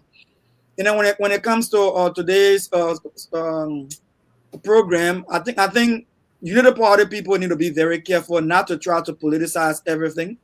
We all know President Boka is old. He's frail. I mean, he doesn't have the energy. So it doesn't surprise us if they even put him on a pen or put him on a keke to inspect the troop. You know, I mean, our army is just like 2,000 strong. So that's not many people to walk the line on, especially when they're going to be facing towards you, and the longer part of the line going to be behind them, not in front of them. So I mean, he could have just done that walk, but I guess he's not in good health, as we expect. But I would just say, look, it is not a strange thing, but it's the first thing Liberia, so we all are excited about it. And to find out that he was in a decorated pickle in the carnival, it made it even worse. You know, if they had been a military jeep, we're going to be even better to project strength out there. And, you know, and then moving on to Marabio, I think Jerome took it from my mouth. Marabio did not even recognize any speaker in that gathering. And like I mentioned, off channel to the body there, Marabio was in that program when he received intelligence that there were stuff going on at the Capitol. All right. If you look at most of the pictures that came out of that program, even on the website, on Sierra Leone website, you see Marabio does not have any positive expression of smile on his face. Some of the photos that were uploaded in Sierra Leone, you see President Boka pinning Marabio and smiling, and Marabio is not smiling back.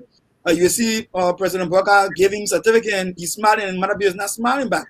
And Marabio is sitting there, and when President Boka walking in a carnival pickup, you know, decorated carnival pickup, and then Marabio holding a chain, just looking at in a little beside him, just laughing like, what's really going on here? And Madame Salif in the background looking and say, I myself can walk faster than President Boka. And, you know, I mean, it was an embarrassment for us. And then what happened at the Capitol there again was totally, I mean, let us just say what we just said. All of us said it, and I close on saying, listen, we can do better. And I think we can do better than that. This is the first time we've had a legislature that is legislators making laws, interpreter of the law that is already existing, because they interpret all the laws on all the talk shows, and then they go enforce the law themselves, in addition to they become law enforcers from the executive. I don't think this should be happening. I call on President Boaka to dismiss with immediate effect Justice Minister Oswald and his security advisor, his legal advisor, Bushman Keita, because they misled him. And I think it's sad for our country. Let us do better and let us take our country forward next time. Thank you. Gentlemen, thank you. Is Jerome still on Maria Town? What, it passes bedtime, you going to bed? He gave a closing already, so he's back home. Look behind him, he's back home. So, gentlemen, you need to find people you like gossip business. Gentlemen, I can't thank you enough to our audience. The man will fly private jet. Enough. And to our audience, I want to say Focus on Liberia is making effort to get our programs on the radio.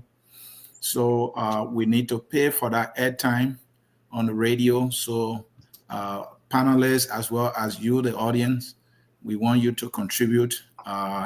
Every dime counts.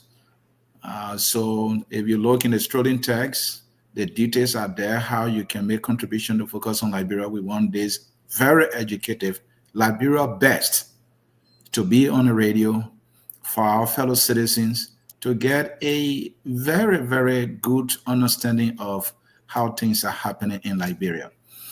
So this is why I will close with, gentlemen. It's just a question. Why is it that when Unity Party is in power, a speaker or speakers have to be removed? Can you think about that? My name is Anthony C, and that was just a question. The song says we are all Liberians, and that song is taking us home. Thank you, everybody. Bye-bye. We are Liberians.